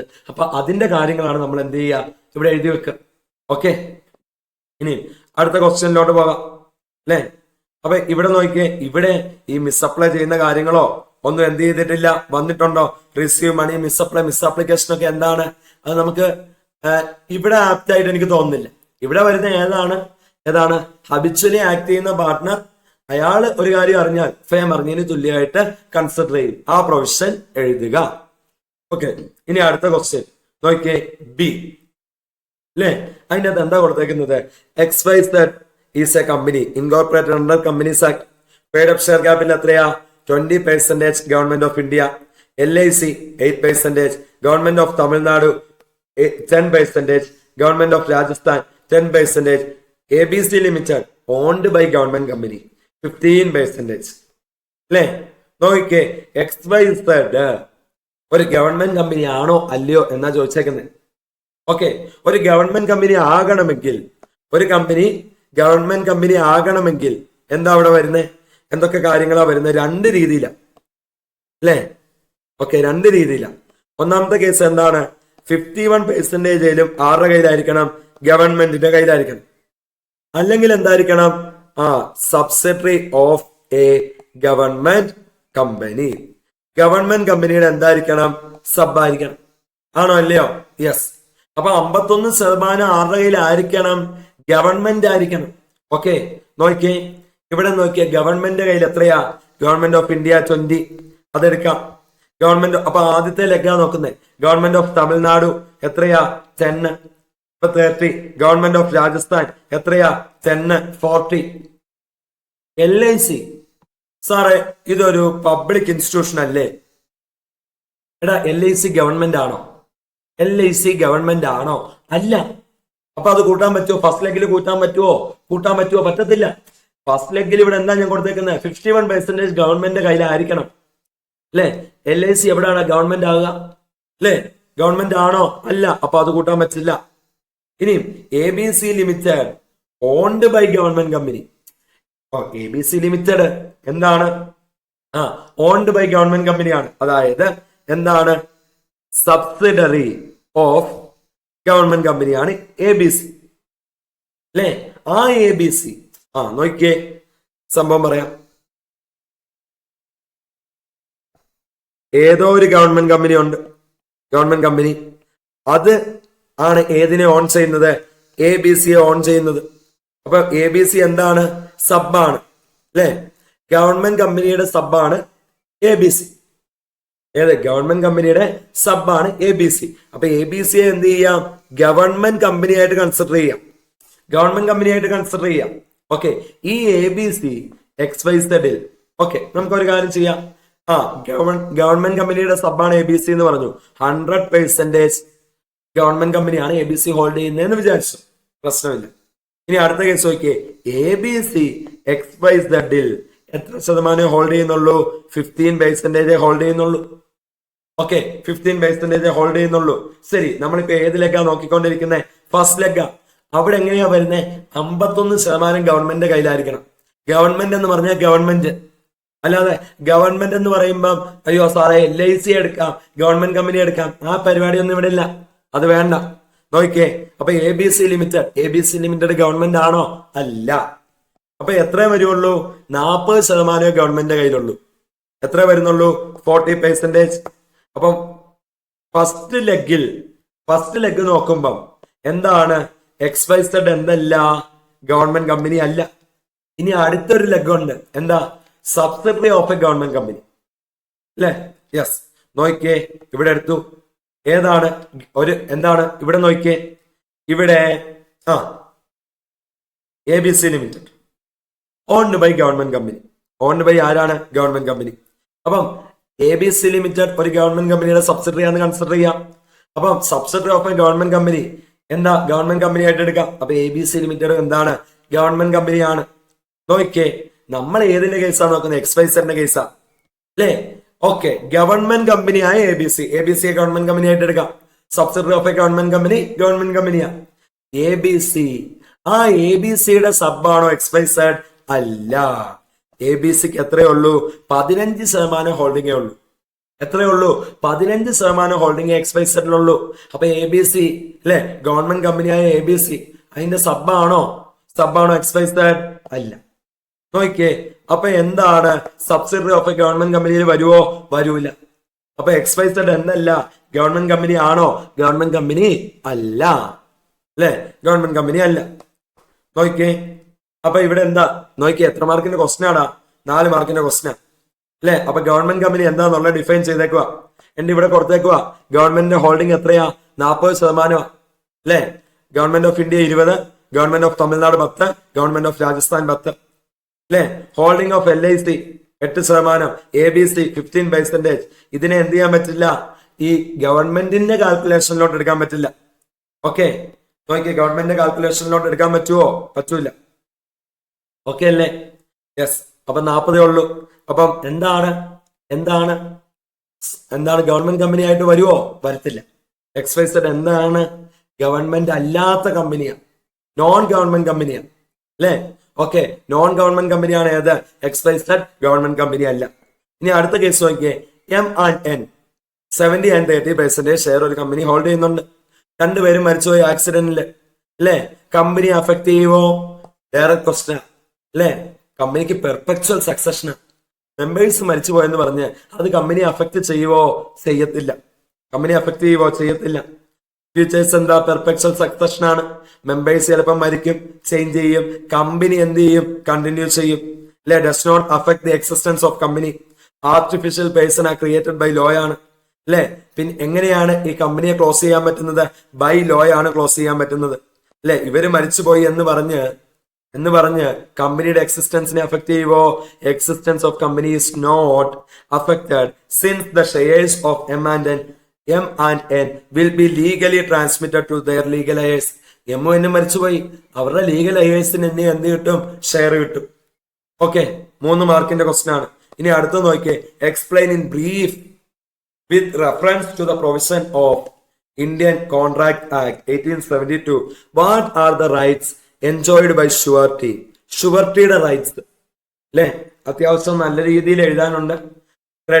Against creditor, principal debtor, co sureties. അല്ലെ? ഷുവർട്ടിയുടെ റൈറ്റ്സ്. ഷുവർട്ടിക്ക് ക്രെഡിറ്ററിനെതിരെ റൈറ്റ്സ് ഉണ്ട്, പ്രിൻസിപ്പൽ ഡെറ്ററിനെതിരെ റൈറ്റ്സ് ഉണ്ട്, കോ ഷുവർട്ടീസിനെതിരെ റൈറ്റ്സ് ഉണ്ട്. 6 മാർക്കിന്റെ ക്വസ്റ്റനാണ്. പക്ഷെ നമ്മളത് ചുരുക്കും കാര്യങ്ങളൊക്കെ എഴുതുക. മക്കളെ നോക്കിയോ, ഇവിടെ ഇത്രയും എഴുതാൻ നിന്നാ അല്ലെ കാര്യമുണ്ടോ? സമയം എടുക്കും. അപ്പൊ മാനേജ് ചെയ്ത് എഴുതുക എന്നുള്ളതാണ്. 3 മണിക്കൂറിൽ ഇത് മൊത്തം എഴുതി തീർക്കണ്ടേ? ക്വസ്റ്റ്യൻ വായിച്ച് മനസ്സിലാക്കി, ഏത് പ്രൊഫഷനാണെന്ന് മനസ്സിലാക്കി, അതിന്റെ ഫൈനൽ ആൻസർ മനസ്സിലാക്കി ഒക്കെ എഴുതി വരുമ്പോൾ സമയമെടുക്കും. അപ്പം മാനേജ് ചെയ്ത് എഴുതുക. നോക്കിയ റൈറ്റ് അഗൈൻസ്റ്റ് ക്രെഡിറ്റർ. നോക്കിയേ, എന്താണ് റൈറ്റ് അഗൈൻസ്റ്റ് ക്രെഡിറ്റർ വരുന്നത്? Surety is entitled to benefit every security. അല്ലേ? നോക്കിയേ, കോൺട്രാക്ട് ഓഫ് ഷുവർട്ടിഷിപ്പ് എൻട്രി ചെയ്യുന്ന സമയത്ത് എന്തൊക്കെ സെക്യൂരിറ്റി ക്രെഡിറ്ററിന്റെ അടുത്ത് ഡെറ്റർ വെച്ചിട്ടുണ്ടോ? അത് ചിലപ്പോൾ ഷുവർട്ടിക്ക് അറിയാവുന്നതായിരിക്കും, ചിലപ്പോൾ ഷുവർട്ടിക്ക് അറിയാൻ മേലാത്തതായിരിക്കും. അതൊക്കെ ആർക്ക് വേണം? ആർക്കും വേണം. ഷുവർട്ടിക്കും എന്ത് വേണം? അതിൻ്റെ അകത്ത് അവകാശം വേണം. ഓക്കെ, ഇനിയും എന്താണ്? ഓക്കെ, നോക്കിയേ, കോൺട്രാക്ട് ഓഫ് ഷുവർട്ടിഷിപ്പ് എൻറ്റർ ചെയ്യുന്ന സമയത്ത് എന്തൊക്കെ സെക്യൂരിറ്റി വെച്ചിട്ടുണ്ടോ? അല്ലെ? ക്രെഡിറ്റർ പേയ്മെന്റ് കൊടുക്കുന്നുണ്ട് ആർക്ക്? ഡെറ്ററിന്. അപ്പൊ അതിന് സെക്യൂരിറ്റി ആയിട്ട് എന്തൊക്കെ അസറ്റ് വെച്ചിട്ടുണ്ടോ? അല്ലെ? അതിന്റെ പുറത്ത് ആർക്കും അവകാശമുണ്ട്? ഷുവർട്ടിക്ക് അവകാശം വരണം. ഇനിയും കോൺട്രാക്ട് ഓഫ് ഷുവർട്ടിഷിപ്പ് എൻറ്റർ ചെയ്യുന്ന സമയത്ത് അല്ലെ വെച്ചിരിക്കുന്ന എന്തെങ്കിലും ഒരു സെക്യൂരിറ്റി ക്രെഡിറ്റർ വേണ്ടാന്ന് വെക്കണമെങ്കിൽ ആരുടെ സമ്മതം വേണം? ഷുവർട്ടിയുടെ സമ്മതം വേണം. ഷുവർട്ടിക്ക് അറിയാവുന്ന സെക്യൂരിറ്റി ആയിക്കോട്ടെ, ഷുവർട്ടിക്ക് അറിയത്തില്ലാത്ത സെക്യൂരിറ്റി ആയിക്കോട്ടെ. അല്ലെ?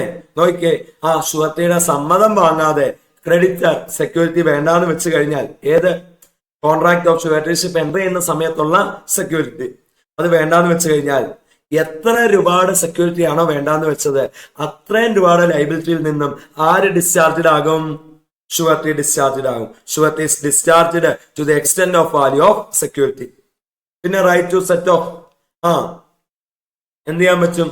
നോക്കിയേ, ക്രെഡിറ്റർ ഷുവർട്ടിക്കെതിരെ കേസ് കൊടുക്കുക. അല്ലെ? ക്രെഡിറ്റർ എന്ത് ചെയ്യുവാണ്? ഷുവർട്ടിക്കെതിരെ കേസ് കൊടുക്കുക.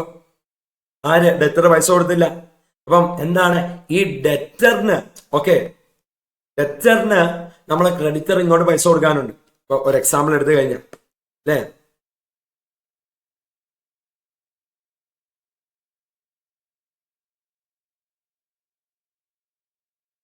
50,000 രൂപ എന്ത് ചെയ്തു?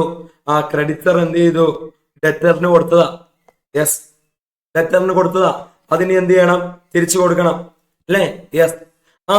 ഈ പറയുന്ന ഡെറ്റർ ഒരു 10,000 രൂപയുടെ ഗുഡ്സ്, 10,000 രൂപയുടെ ഗുഡ്സ് ആർക്ക് കൊടുത്തിട്ടുണ്ട്? ക്രെഡിറ്ററിന് കൊടുത്തിട്ടുണ്ട്. അതിന്റെ പൈസ ഇങ്ങോട്ട് വന്നിട്ടില്ല. അപ്പൊ ഈ 50,000 രൂപയ്ക്കാണ് ആര് ഗ്യാരണ്ടി നിൽക്കുന്നത്? ഇവിടെ ജി ഗ്യാരണ്ടി നിൽക്കുന്നത്. ഈ 50,000 രൂപ ഡെറ്റർ തിരിച്ചടച്ചോ? അടച്ചില്ല. 50,000 രൂപ ഡെറ്റർ എന്ത് ചെയ്തില്ല? തിരിച്ചടച്ചില്ല. അപ്പൊ എന്ത് ചെയ്തു? ഗ്യാരണ്ടി നിൽക്കുന്ന ആൾ എന്ത് ചെയ്യണം? കൊടുക്കണം. അല്ലെ? 50,000 രൂപ ഡെറ്റർ അടച്ചില്ല, ഗ്യാരണ്ടി നിൽക്കുന്ന ആൾ എന്ത് ചെയ്യണം? കൊടുക്കണം. ഓക്കെ, അപ്പൊ അയാൾക്ക് എന്ത് ചെയ്യാം? പറയാം, മോനെ ശരി 50,000 രൂപ എന്താണ് ഡെറ്റർ അടച്ചില്ല, അത് ഞാൻ തരാറുണ്ട്. നീ ഡെറ്ററിന്, ക്രെഡിറ്ററെ നീ ഡെറ്ററിന് ഒരു 10,000 കൊടുക്കാറുണ്ടല്ലോ, അത് കുറച്ചിട്ട് ബാക്കി ഞാൻ 40 തരുള്ളൂ. അല്ലെ? 40 തരുള്ളൂ. അവിടെ എന്താ സംഭവിക്കുന്നത്? Creditors use the surety for payment of principal debtor's liability. ഷുവർട്ടിക്ക് എന്ത് ചെയ്യാൻ പറ്റും? May benefit the set off ചെയ്യാൻ പറ്റും. If any that the principal debtor had against the creditor. ഇനി right to share reduction. The surety has the right to claim proportionate reduction in his liability if principal debtor become insolvent. നോക്കിയേ, ഒരു case എടുക്കാം. ഏതാണ്? നമ്മുടെ creditor ഉണ്ട് അല്ലെ, ഇവിടെ ആരുണ്ട്? ഡെറ്റർ ഉണ്ട് അല്ലെ, ഡെറ്റർ ഉണ്ട്. ഗ്യാരണ്ടി നിൽക്കുന്ന ആളും ഉണ്ട്. ആരാ ഗ്യാരണ്ടി നിൽക്കുന്നത്? ജി ആണ് ഗ്യാരണ്ടി നിൽക്കുന്നത്. ഗ്യാരണ്ടി നിൽക്കുന്ന ആളും ഉണ്ട്. ഓക്കെ, 50,000 രൂപ ക്രെഡിറ്റർ ഡെറ്ററിന് കൊടുത്തതാ, 50,000 രൂപ. ശരി, ഇത് തിരിച്ചടച്ചോ? അടച്ചില്ല. ഡെറ്റർ ഇൻസോൾവെന്റ് ആയി പോയി. ഇയാളുടെ അസറ്റ് വിറ്റപ്പം ലയബിലിറ്റിയുടെ 25% തീർക്കാൻ പറ്റുള്ളൂ എന്ന് വിചാരിക്കുക. ഓക്കെ, അല്ലെങ്കിൽ ഇങ്ങനെ എടുക്കുക, അസറ്റ് വിറ്റപ്പം 25% ലയബിലിറ്റി തീർക്കാനുള്ള അസറ്റേ ഉള്ളൂ എന്ന് വിചാരിക്കുക. നോക്കിയേ, അപ്പം എന്താണ്? ഗ്യാരണ്ടി നിൽക്കുന്നയാള് മൊത്തം 50,000 കൂടെ എടുത്ത് ക്രെഡിറ്ററിന് കൊടുക്കേണ്ട ആവശ്യമുണ്ടോ? ഇല്ല. ഈ ഇൻസ്റ്റോൾമെന്റ് ആയി പോയ ഡെറ്ററിനെ അസറ്റ് വിറ്റപ്പം 25% തീർക്കാനുള്ള അല്ലെ, ലയബിലിറ്റി തീർക്കാനുള്ള പൈസ അല്ലേ കിട്ടിയേക്കുന്നത്? യെസ്. അപ്പം ലയബിലിറ്റി, അപ്പൊ അതിൽ എന്ത് ചെയ്യാം? ഈ 50,000 എന്നുള്ള ലയബിലിറ്റിയുടെ 25% തീർക്കാമല്ലോ. യെസ്, ബാക്കിയുള്ള കൊടുത്താൽ മതി. 50K മൈനസ് എത്രയാണ്? 25%. ബാക്കി 37.5K ആര് കൊടുത്താൽ മതി? ഗ്യാരണ്ടി നിൽക്കുന്ന ആള് കൊടുത്താൽ മതി. യെസ്, അതാണ് ഏത് വരുന്നത്? The surety has the right to claim proportionate reduction in his liability if the principal debtor becomes insolvent. അടുത്തത് റൈറ്റ് അഗൈൻസ്റ്റ് പ്രിൻസിപ്പൽ ഡെറ്റർ അല്ലെ, ഡെറ്ററിനെതിരെയുള്ള റൈറ്റ്സ്. നോക്കിയേ, ഗ്യാരണ്ടി നിന്നു, എമൗണ്ട് ഡ്യൂ ആയി, പ്രിൻസിപ്പൽ ഡെറ്റർ പൈസ കൊടുത്തില്ല. ആര് കൊടുക്കേണ്ടി വന്നു?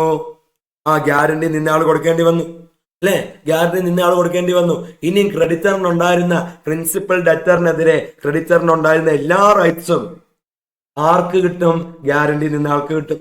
അപ്പൊ പ്രിൻസിപ്പൽ ഡെറ്ററിനെതിരെ ക്രെഡിറ്ററിന് റൈറ്റ്സ് ഉണ്ടായിരുന്നു അല്ലെ, ക്രെഡിറ്ററിനെ ആര് സെറ്റിൽ ചെയ്തു? ഗ്യാരണ്ടി നിന്നയാൾ സെറ്റിൽ ചെയ്തു. ഇനി അയാൾക്ക് എന്ത് ചെയ്യും? പ്രിൻസിപ്പൽ ഡെറ്ററിനെതിരെ ക്രെഡിറ്ററിന് എന്തൊക്കെ റൈറ്റ്സ് ഉണ്ടായിരുന്നോ ആ റൈറ്റ്സ് ഒക്കെ ഉണ്ടാകും അല്ലെ. Implied promise to indemnify surety in every contract of guarantee, implied promise by principal debtor to identify surety. ഷുവർട്ടിക്ക് എന്ത് ചെയ്യാം? ഷുവർട്ടി എന്ത് ചെയ്യുക? റൈറ്റ്ഫുള്ളി പേ ചെയ്തേക്കുന്ന എമൗണ്ട് അല്ലെ, ഷുവർട്ടി പ്രിൻസിപ്പൽ ഡെറ്റർ പൈസ കൊടുത്തില്ല, പകരം ഷുവർട്ടി കൊടുക്കേണ്ടി വന്നു അല്ലെ. അപ്പൊ റൈറ്റ്ഫുള്ളി ഷുവർട്ടി പേ ചെയ്തേക്കുന്ന എമൗണ്ട് പ്രിൻസിപ്പൽ ഡെറ്ററിൽ നിന്നും എന്ത് ചെയ്യാം? റിക്കവർ ചെയ്തെടുക്കാൻ പറ്റും. പിന്നെ റൈറ്റ് അഗൈൻസ്റ്റ് കോ ഷുവർട്ടി, ഒന്നിലധികം ഷുവർട്ടീസ് ഉണ്ട്, ആ കേസാണ്. കോ ഷുവർട്ടീസ് എന്ത് ചെയ്യണം? ഈക്വലി കോൺട്രിബ്യൂട്ട് ചെയ്യണം. ഓരോരുത്തരും എന്ത് ചെയ്യുക? ഈക്വലി കോൺട്രിബ്യൂട്ട് ചെയ്യുക.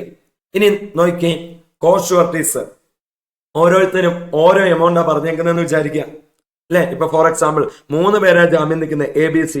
എ പറഞ്ഞേക്കുന്ന 10,000 രൂപ വരെ ഞാൻ ജാമ്യം, ബി പറഞ്ഞേക്കുന്നത് 20,000, സി പറഞ്ഞേക്കുന്നത് 40,000 അല്ലെ. ഓക്കെ, അപ്പൊ ആ കേസിലോ കോ ഷുവർട്ടീസ് ആർ ബൗണ്ട് ഇൻ ഡിഫറൻസ് സമ്മാണ് അല്ലെ. അവരവരുടെ ലിമിറ്റ് എത്തുന്നവരെ ഈക്വലി എന്ത് ചെയ്യണം? കോൺട്രിബ്യൂട്ട് ചെയ്യണം. ഓക്കെ, നോക്കിയേ, ക്വസ്റ്റ്യൻ നോക്കിയേ, 4th one അല്ലേ. Mister J entered into an agreement with S to purchase his house for 20 lakh within എത്ര മാസം? 3 months. Also paid 50,000 as token money. In the meanwhile, it in an anti-encroachment drive of the local administration, Mr. S house was demolished. Mr. J was informed about the incident. He asked for the refund of token money. Referring to the relevant provision of the Indian Contract Act, whether Mr. J is entitled to refund the amount paid. നോക്കി എന്താ സംഭവിക്കുന്നത്? Mister J എസിന്റെ വീട് വാങ്ങിക്കാൻ വേണ്ടി agreement ഒക്കെ വെച്ചു. 3 മാസത്തിനുള്ളിൽ വാങ്ങും, ആണോ അല്ലയോ? 20 ലക്ഷം, 20,000 അല്ല, 20 ലക്ഷം രൂപയ്ക്ക് 50,000 രൂപ എന്ത് ചെയ്തു? അഡ്വാൻസും കൊടുത്തു. പക്ഷേ എന്ത് ചെയ്തു? അതിനുശേഷം anti encroachment drive, local administration, local authority എന്ത് ചെയ്തു? എസിന്റെ ഹൗസ് പൊളിച്ചു, ഡിമോളിഷ് ചെയ്തു. ഇനി വീട് പൊളിച്ചു, ഇനി ആ വീട് വിൽക്കാൻ പറ്റുമോ? പറ്റൂല, ഇമ്പോസിബിൾ ആയി, ആണോ അല്ലയോ?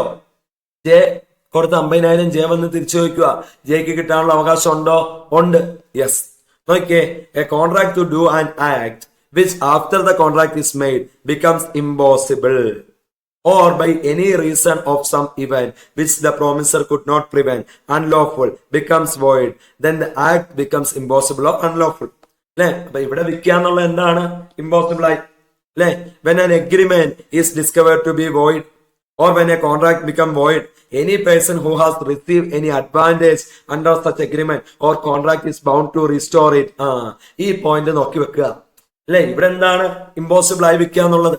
നോക്കിയേ, അപ്പൊ ഇവിടെ എന്താണ്? വോയിഡ് ആയി, ശരിയല്ലേ? അപ്പൊ നോക്കിയേ, എന്താ പറയുന്നത്? എഗ്രിമെന്റ് വോയിഡ് ആയാൽ അല്ലെ കോൺട്രാക്ട് വോയിഡ് ആയി കഴിഞ്ഞാൽ, അപ്പം ആ എഗ്രിമെന്റ് അല്ലെ കോൺട്രാക്ടിന് കീഴിൽ ആർക്കെങ്കിലും അഡ്വാൻറ്റേജ് റിസീവ് ചെയ്തിട്ടുണ്ടെങ്കിൽ അത് അയാൾ റീസ്റ്റോർ ചെയ്യണം. യെസ്, ജയ്ക്ക് വീട് വിൽക്കാം എന്നൊക്കെ പറഞ്ഞ് ഡീൽ ചെയ്ത് 50,000 വാങ്ങിച്ചു, വീട് പൊളിച്ചു കളഞ്ഞു ലോക്കൽ അതോറിറ്റി. ഓക്കെ, ഇനി വിൽക്കാൻ പറ്റും, ഇമ്പോസിബിൾ ആയി. അപ്പം യെസ് നോക്കുമ്പോ എന്താ 50,000 കിട്ടി, അത് കൊടുക്കണ്ട. അങ്ങനെയാണോ? അല്ല, അതെന്ത് ചെയ്യണം? ജയ്ക്ക് തിരിച്ചു കൊടുക്കണം. In the instant case J entered into ടു കോൺട്രാക്ട്, അല്ലെ? ജെ കോൺട്രാക്ട് വെച്ചു, പർച്ചേസ് ദ ഹൗസ് ഫോർ 20 lakhന് വേണ്ടി 50,000 അഡ്വാൻസ് കൊടുത്തു. എന്ത് ചെയ്തു? സെയിൽ കംപ്ലീറ്റ് ചെയ്യാം വിതിൻ 3 months ഒക്കെ പറഞ്ഞത്. പക്ഷെ അതോറിറ്റി എന്ത് ചെയ്തു? പൊളിച്ചു കളഞ്ഞു, ഇമ്പോസിബിൾ ആയി. വിക്കൽ എന്തായി? ഇമ്പോസിബിൾ ആയി. ആണോ അല്ലയോ? യെസ് അല്ലേ? അപ്പൊ ഈ കേസിൽ എന്ത് ചെയ്യണം? J is required to refund token money paid to yes, അല്ലെ? അപ്പൊ എന്താണ്? യെസ്സിന് കൊടുത്തേക്കുന്ന അഡ്വാൻസ് മണി അത് തിരിച്ചു കിട്ടാനുള്ള അവകാശം ആർക്കുണ്ട്? ജയ്ക്കുണ്ട്. ആർക്കുണ്ട്? ജയ്ക്ക് ഉണ്ട്. ക്വസ്റ്റ്യൻ നോക്കിയേ. Rama direct Shyam to sell laptop for him and agrees to give Shyam 11% commission on the sale price fixed by Rama for each laptop. As Government of India put restriction on import of laptop, Rama thought the price of laptop might go up in near future, and he revokes Shyam's authority for any further sale. Shyam, before receiving the letter, at his end sold 5 laptops at the price fixed by Rama. Shyam asked for 11% commission on sale of 5 laptops for 1 lakh each. നോക്കിയേ, whether sale of laptop after revoking Shyam's authority is binding on Rama. Whether Shyam will be able to recover his commission from Rama. If yes, what will be the amount of such commission? നോക്കിയേ, എന്താ ചെയ്തേക്കുന്നത്? രാമ, അല്ലെ? നമുക്ക് റാം എടുക്കാം, അല്ലെ? രാം എടുക്കാം, അല്ലെ? അപ്പൊ റാം എന്താ ചെയ്തേക്കുന്നത്? ശ്യാമിനോട് പറഞ്ഞു, എടാ ലാപ്ടോപ്പ് വിറ്റ് തരണം, നിനക്ക് 11% കമ്മീഷൻ തരാം, അല്ലെ? അപ്പൊ ശ്യാം ആരാണ്? റാമിന്റെ ആരാണ്? ഏജന്റ് ആണ്, ഏജൻസി ആണ്, അല്ലെ? ഓക്കെ, ഇതൊക്കെ പറഞ്ഞു. ശ്യാം വിൽക്കാൻ വേണ്ടിയുള്ള കാര്യങ്ങൾക്ക് ഇങ്ങനെ നടക്കുവാണ്. ഓക്കെ, അപ്പം ഗവൺമെന്റ് ഓഫ് ഇന്ത്യ ഒരു റെസ്ട്രിക്ഷൻ കൊണ്ടുവന്നു എന്ന് വിചാരിക്കാം. എന്തിനാണ്? ഇമ്പോർട്ട് ഓഫ് ലാപ്ടോപ്പിന്. അപ്പൊ രാമ നോക്കിയപ്പോ എന്താണ്? ഇപ്പൊ വിൽക്കുന്നതിനേക്കാളും നല്ലത്, അല്ലെ? കുറച്ച് നാൾ കഴിഞ്ഞ് വിൽക്കുവാണെങ്കിൽ. അപ്പൊ ഇമ്പോർട്ട് ഓഫ് ലാപ്ടോപ്പിന് റെസ്ട്രിക്ഷൻ വന്നു കഴിഞ്ഞാൽ അപ്പൊ എന്താണ്? പ്രൈസ് കൂടുതലാകാൻ ലാപ്ടോപ്പിന്. അപ്പൊ ഇപ്പൊ വിൽക്കുന്നതിന് പകരം കുറച്ച് നാൾ കഴിഞ്ഞ് വിറ്റ് കഴിഞ്ഞാൽ എന്തായിരിക്കും? ആ പ്രൈസ് കൂടുതൽ കിട്ടാം. അപ്പൊ രാമ എന്ത് ചെയ്തു? ബൈ ലെറ്റർ ശ്യാമിന്റെ അതോറിറ്റി റിവോക്ക് ചെയ്യുക, അല്ലെ? ഓക്കെ, ലെറ്റർ അയച്ചു, അല്ലെ? റാം ലെറ്റർ അയച്ചു. ശ്യാമിന് കിട്ടുന്നതിന് മുന്നേ ശ്യാം 5 ലാപ്ടോപ്പ് ഓരോന്നും ഓരോ ലക്ഷം രൂപയ്ക്ക്, മൊത്തം 5 ലക്ഷം രൂപയ്ക്ക് വിറ്റു, അല്ലെ? അപ്പം ഈ സെയില് ബൈൻഡിങ് ആണോ? അല്ലെ? നോക്കിയേ, രാം അതോറിറ്റി റിവോക്ക് ചെയ്ത് കഴിഞ്ഞിട്ടാണ് ശ്യാം വിറ്റേക്കുന്നത്. അപ്പൊ ഇത് ബൈൻഡിങ് ആണോ? ബൈൻഡിങ് ആണോ എന്ന് ചോദിച്ചു കഴിഞ്ഞാൽ അവിടെ ഒരു കാര്യം നോക്കണം. ഒരു ഏജന്റിനെ സംബന്ധിച്ച് എപ്പോഴാണ് അതോറിറ്റി റിവോക്ക് ആവുന്നത്? ഏജന്റ് അറിയുമ്പോ. നോക്കിയേ, രാം എന്ത് ചെയ്തു? അതോറിറ്റി ക്യാൻസൽ ചെയ്യുന്ന, റിവോക്ക് ചെയ്യുന്ന എന്താണ്? ലെറ്റർ ഓഫ് റിവോക്കേഷൻ അയച്ചു. പക്ഷേ അത് കിട്ടുന്നതിന് മുന്നേ ആണ് ശ്യാം എന്ത് ചെയ്തേക്കുന്നത്? വിറ്റേക്കുന്നത്. അപ്പം ഒരു ഏജന്റ് അതോറിറ്റി എപ്പോഴാണ് റിവോക്ക് ആകുക? ഏജന്റിനെ സംബന്ധിച്ച് ഏജന്റ് അറിയുമ്പോഴാ, അല്ലെ? ഏജന്റ് അറിയുമ്പോഴാ. അപ്പൊ ഈ ലെറ്റർ ഓഫ് റിവോക്കേഷൻ കിട്ടി, അതോറിറ്റി റിവോക്ക് ചെയ്തു എന്ന് ഏജന്റായ ശ്യാം അറിയുമ്പോഴാണ് ഏജൻസി റിവോക്ക് ആവുന്നത് ശ്യാമിനെ സംബന്ധിച്ച്. അപ്പൊ അതിനു മുന്നേ ആണ് ശ്യാം എന്ത് ചെയ്തേക്കുന്നത്? വിറ്റേക്കുന്നത്. അപ്പൊ എന്താണ്? ആ സെയില് വാലിഡ് ആണ്, ബൈൻഡിങ് ഓൺ രാമയാണ്, അല്ലെ?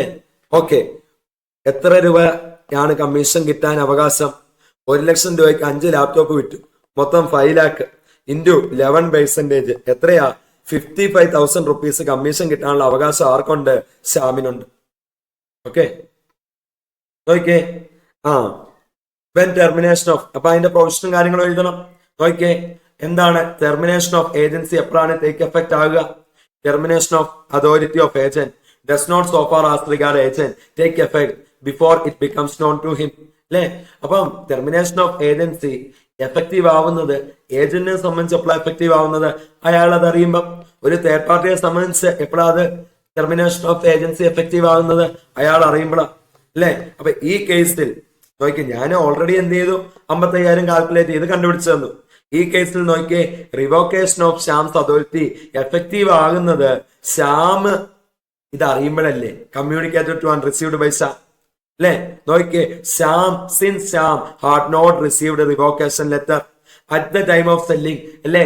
ഈ ലാപ്ടോപ്പ് വിൽക്കുന്ന സമയത്ത് ശ്യാമിന് എന്ത് കിട്ടിയിട്ടില്ല? ലെറ്റർ ഓഫ് റിവോക്കേഷൻ കിട്ടിയിട്ടില്ല. അപ്പൊ എന്താണ്? ശ്യാമിന് അതോറിറ്റി ഉണ്ട്, വാലിഡ് ആണ് ആ സെയില് അല്ലെ? ഓക്കെ, ബൈൻഡിങ് ഓൺ രാമയാണ് അല്ലെ? ശ്യാമിന് എന്ത് കിട്ടണം? വിത്ത് അതോറിറ്റി ആണ് ശ്യാം എന്ത് ചെയ്തേക്കുന്നത്? ലാപ്ടോപ്പ് വിറ്റേക്കുന്നത്. അതിനുള്ള കമ്മീഷൻ കിട്ടണം. ആണോ അല്ലയോ? യെസ്, കമ്മീഷൻ കിട്ടണം. Okay, since he sold the laptop before receiving the revocation he is entitled to his commission. Commission കിട്ടാനുള്ള അവകാശം ഉണ്ട്. ഇനി അടുത്ത് നോക്കിയേ, promissory note payable at certain period after sight അല്ലെ? Promissory note payable at a certain period after sight must be presented. എന്ത് ചെയ്യണം? Present ചെയ്യണം. പ്രസന്റ്മെന്റ് ഫോർ പേയ്മെന്റ് നടത്തണം അല്ലെ? നോക്കിയേ, under which scenario presentment for payment is not necessary and the instrument is dishonored at due date for presentment according to the provision of negotiable instrument Act 1881 അല്ലെ? Presentment for payment necessary അല്ലാത്ത case ഏതാണ്? Direct question ആണ് അല്ലെ? നോക്കിയേ, is the maker, drawer or acceptor intentionally prevents the presentment of the instrument അല്ലെ? പിന്നെ പ്രസന്റ്മെന്റ് for payment necessary ആണോ? അല്ല.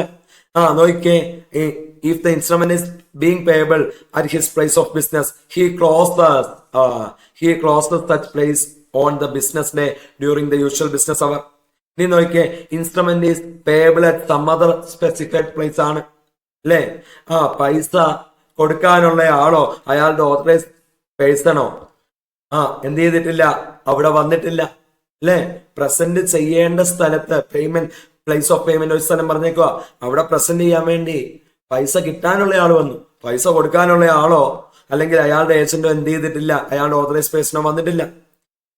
ഓതറൈസ് പേഴ്സൺ നിർത്താൽ മതി അല്ലെ? ഇനി നോക്കിയേ, if the instrument not being payable at specified place ആണെങ്കിൽ പൈസ കൊടുക്കാനുള്ള ആൾ മുങ്ങി. പിന്നെ പ്രസന്റ്മെന്റ് ഫോർ പേയ്മെന്റ് നെസസറി ആണോ? അല്ല.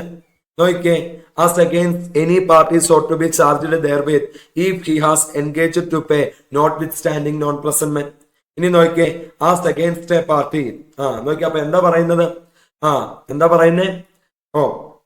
പൈസ കൊടുക്കാനുള്ള ആള് എന്താണ്? പ്രസന്റ് ചെയ്യുന്നതിന് മുന്നേ തന്നെ നോൺ പ്രസന്റ്മെന്റ് ആണ് പൈസ കൊടുക്കുക. പ്രസന്റ് ചെയ്യുന്നതിന് മുന്നേ തന്നെ പൈസ കൊടുക്കുക. പിന്നെ നീ പോയി പ്രസന്റ് ചെയ്യേണ്ട ആവശ്യമുണ്ടോ? പൈസ കിട്ടിയില്ലേ? വേണ്ട. ഇനിയും ആസ് അഗെയിൻസ്റ്റ് എ പാർട്ടി എന്താണ്? ആഫ്റ്റർ മച്യൂരിറ്റി ഡേറ്റ് കഴിഞ്ഞു, ഇയാള് പ്രസന്റ് ചെയ്തിട്ടില്ല. പൈസ കൊടുക്കാനുള്ള ആൾക്ക് അറിയാം ഇയാൾ പ്രസന്റ് ചെയ്തിട്ടില്ല എന്ന്, എന്നിട്ടും പാർട്ട് പേയ്മെന്റ് നടത്തുക, അല്ല പ്രോമിസ് ചെയ്യുവാണ്, പേ ചെയ്യാമെന്ന് പ്രോമിസ് ചെയ്യുക, അല്ലെങ്കിൽ എന്ത് ചെയ്യുവാണ്? പൈസ കിട്ടാനുള്ള ആള് ഹോൾഡർ പ്രസന്റ് ചെയ്തില്ല. അപ്പൊ എന്ത് ചെയ്യേണ്ട ആവശ്യമില്ല, കൊടുക്കാനുള്ള ആള് പൈസ കൊടുക്കണ്ട അല്ലെ? അഡ്വാൻറ്റേജ് എടുക്കാം, അതിനുള്ള റൈറ്റ് ഉണ്ട്. ആ റൈറ്റ് വേണ്ടാന്ന് വെക്കുക. എന്നിട്ട് നാളെ ഹോൾഡർ പൈസ ചോദിച്ചുകൊണ്ട് വരുമ്പോൾ പറയുക, നീ പ്രസന്റ് ചെയ്തില്ല അതുകൊണ്ട് പൈസ തരില്ല. പറയാൻ പറ്റുമോ? പറ്റൂല അല്ലെ? ഇനി നോക്കിയേ, ആസ് അഗെയിൻസ്റ്റ് ഡ്രോയർ അല്ലെ? നോക്കിയേ, എന്താണ്? ഡ്രോയറിന് ഈ നോൺ പ്രസന്റ്മെന്റ് മൂലം ഡാമേജസ് ഒന്നും ഉണ്ടായില്ല, കുഡ് നോട്ട് സഫർ ഡാമേജ്. അങ്ങനത്തെ കേസിലാണെങ്കിൽ ഡ്രോയറിന് പറയാൻ പറ്റുമോ? പറയാൻ പറ്റുമോ? നീ പ്രസന്റ് ചെയ്തില്ല, നോൺ പ്രസന്റ്മെന്റ് ആണ്, അതുകൊണ്ട് ഞാൻ പൈസ തരില്ല, പറയാൻ പറ്റുമോ? പറ്റില്ല. അപ്പൊ ഈ കേസുകളിൽ എന്താണ്? Presentment for payment is not necessary അല്ലെ? ഡയറക്റ്റ് ക്വസ്റ്റ്യൻ ആണ് ചോദിച്ചേക്കുന്നത്. ഇനി അടുത്തത് നോക്കിയേ, describe in brief about the following regulatory bodies. ഏതാ? SEBI, RBI, IBBI. ഇതിനെപ്പറ്റി പറയാൻ വേണ്ടി പറഞ്ഞേക്കുക. ഡയറക്റ്റ് ക്വസ്റ്റ്യൻ ചോദിച്ചേക്കുന്നത്. ആണോ അല്ലയോ? യെസ്. സെബി റെഗുലേറ്ററി ബോഡിയാണ്. Securities and commodity market, stock മാർക്കറ്റുമായിട്ട് ബന്ധപ്പെട്ടുള്ള ബോഡിയാണ്. അണ്ടർ ഏതാണ്? മിനിസ്ട്രി ഓഫ് ഫിനാൻസ് ആണ്. Established on 12th April 1988 as an executive body. പിന്നെ സ്റ്റാറ്റ്യൂട്ടറി പവർ എന്നാ കിട്ടിയത്?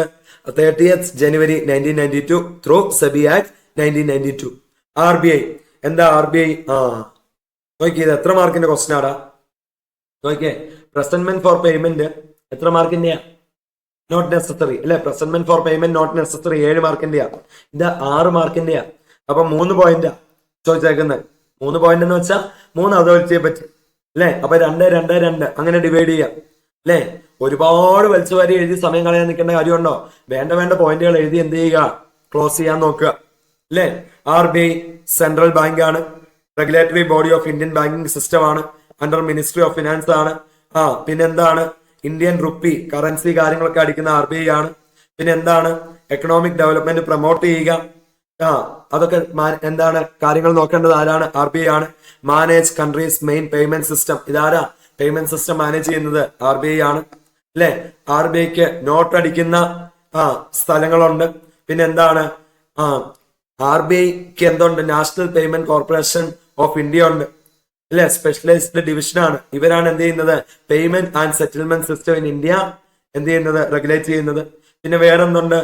വേറൊരു ഡിവിഷൻ ഉണ്ട്. ഏതാ? Deposit insurance and credit guarantee corporation. അല്ലെ? ഇവരാണ് എന്ത് ചെയ്യുന്നത്?